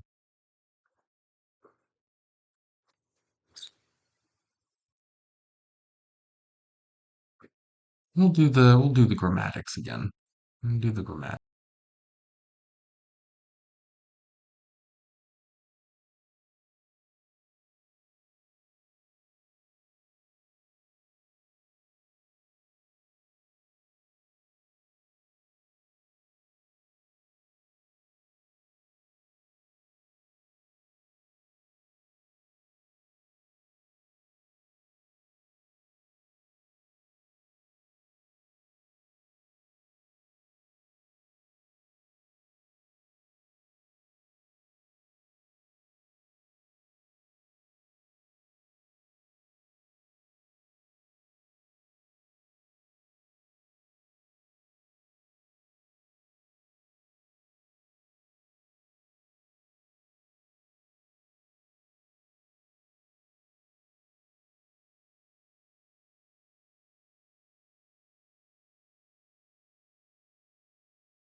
dodgeball kind of a thing, you know? Like I always really liked playing dodgeball when I was a kid. For whatever reason. Yeah, so it'll be like some kind of like dodgeball situation, in which case they're also going to be like little helmets. Those dodgeballs come in fast, right? And we'll have like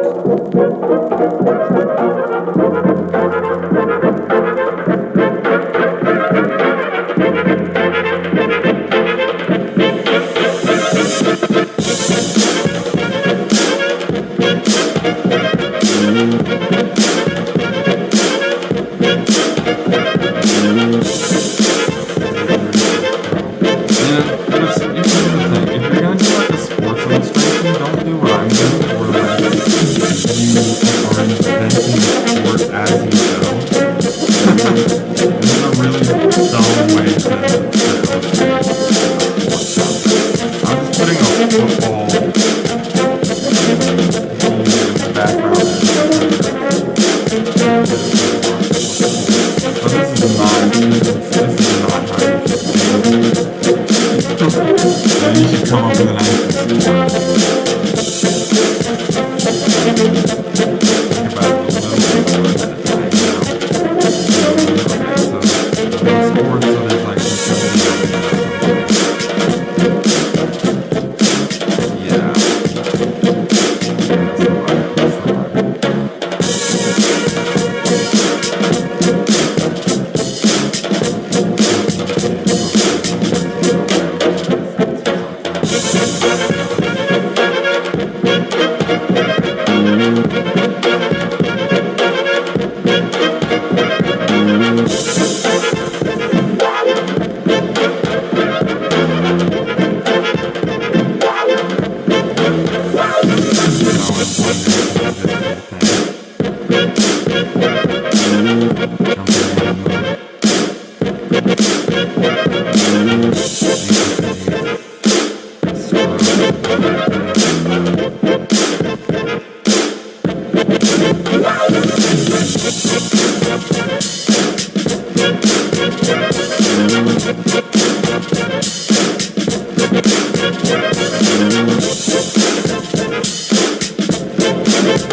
Next layer, and we're going to start.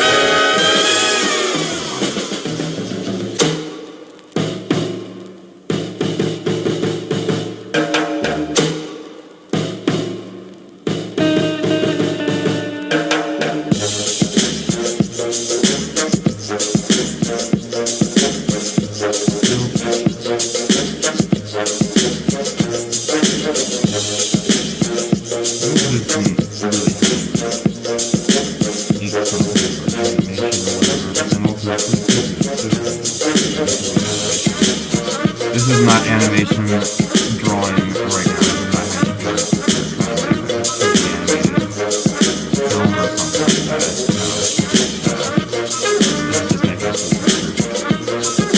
look notice this thing right here, right?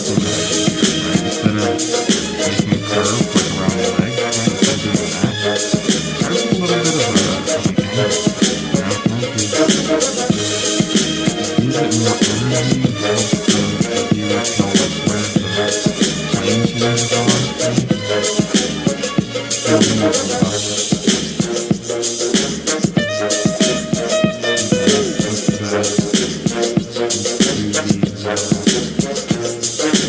Let's do these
Really just spent like 2 hours talking about AI,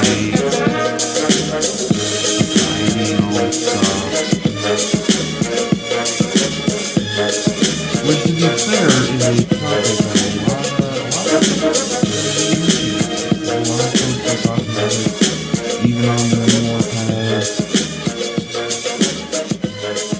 more kind of standard art channels, right?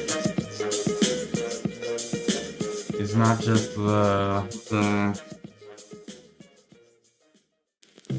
it's not just people who like to talk about philosophy and history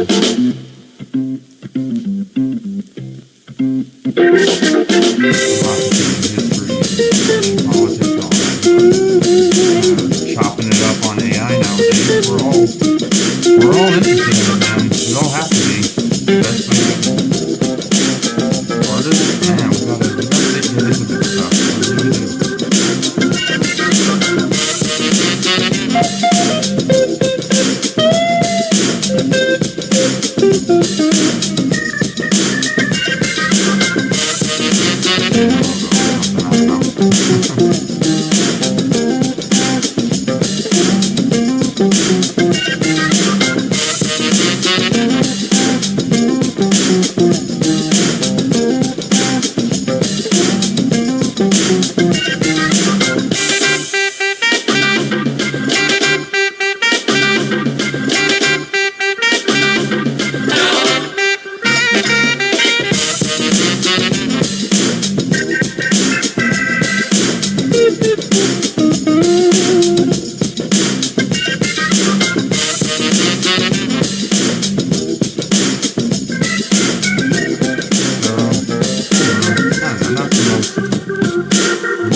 Specific forms per se, just to kind of mass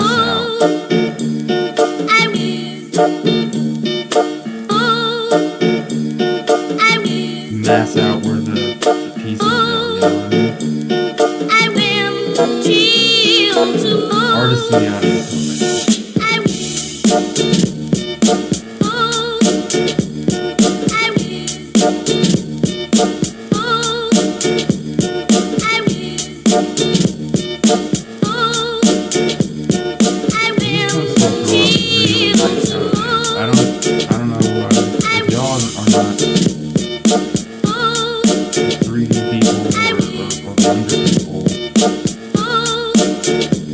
Gotta get in agreement.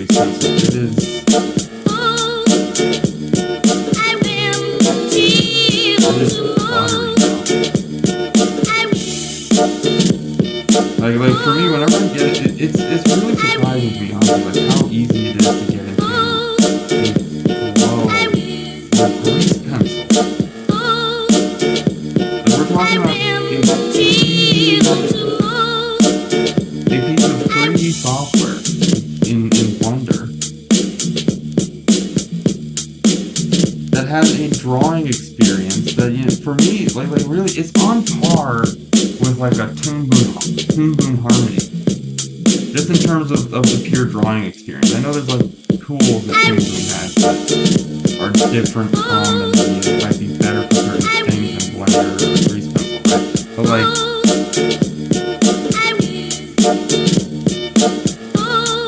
I don't know, man.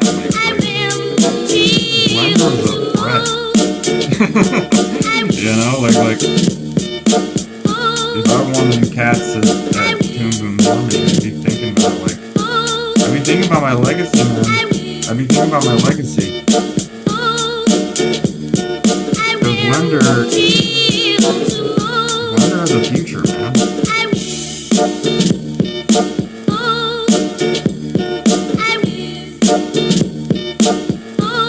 That's what you gotta be thinking about. If you're developing creative software, it's not just about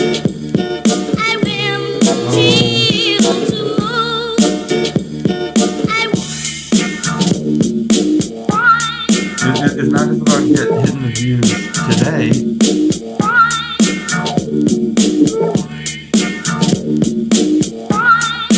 Or getting the users today. It's about like what kind of impact is your software going to have on the way things are made in general, right?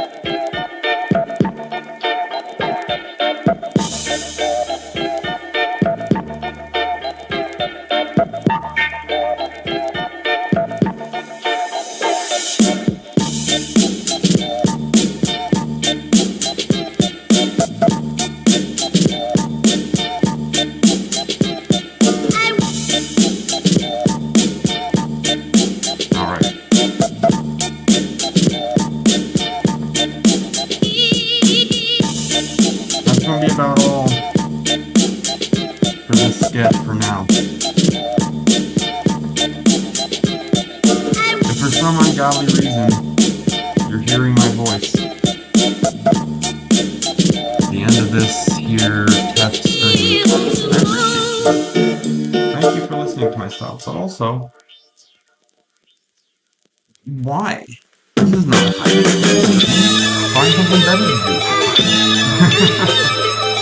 But no, in all seriousness, thanks so much for watching.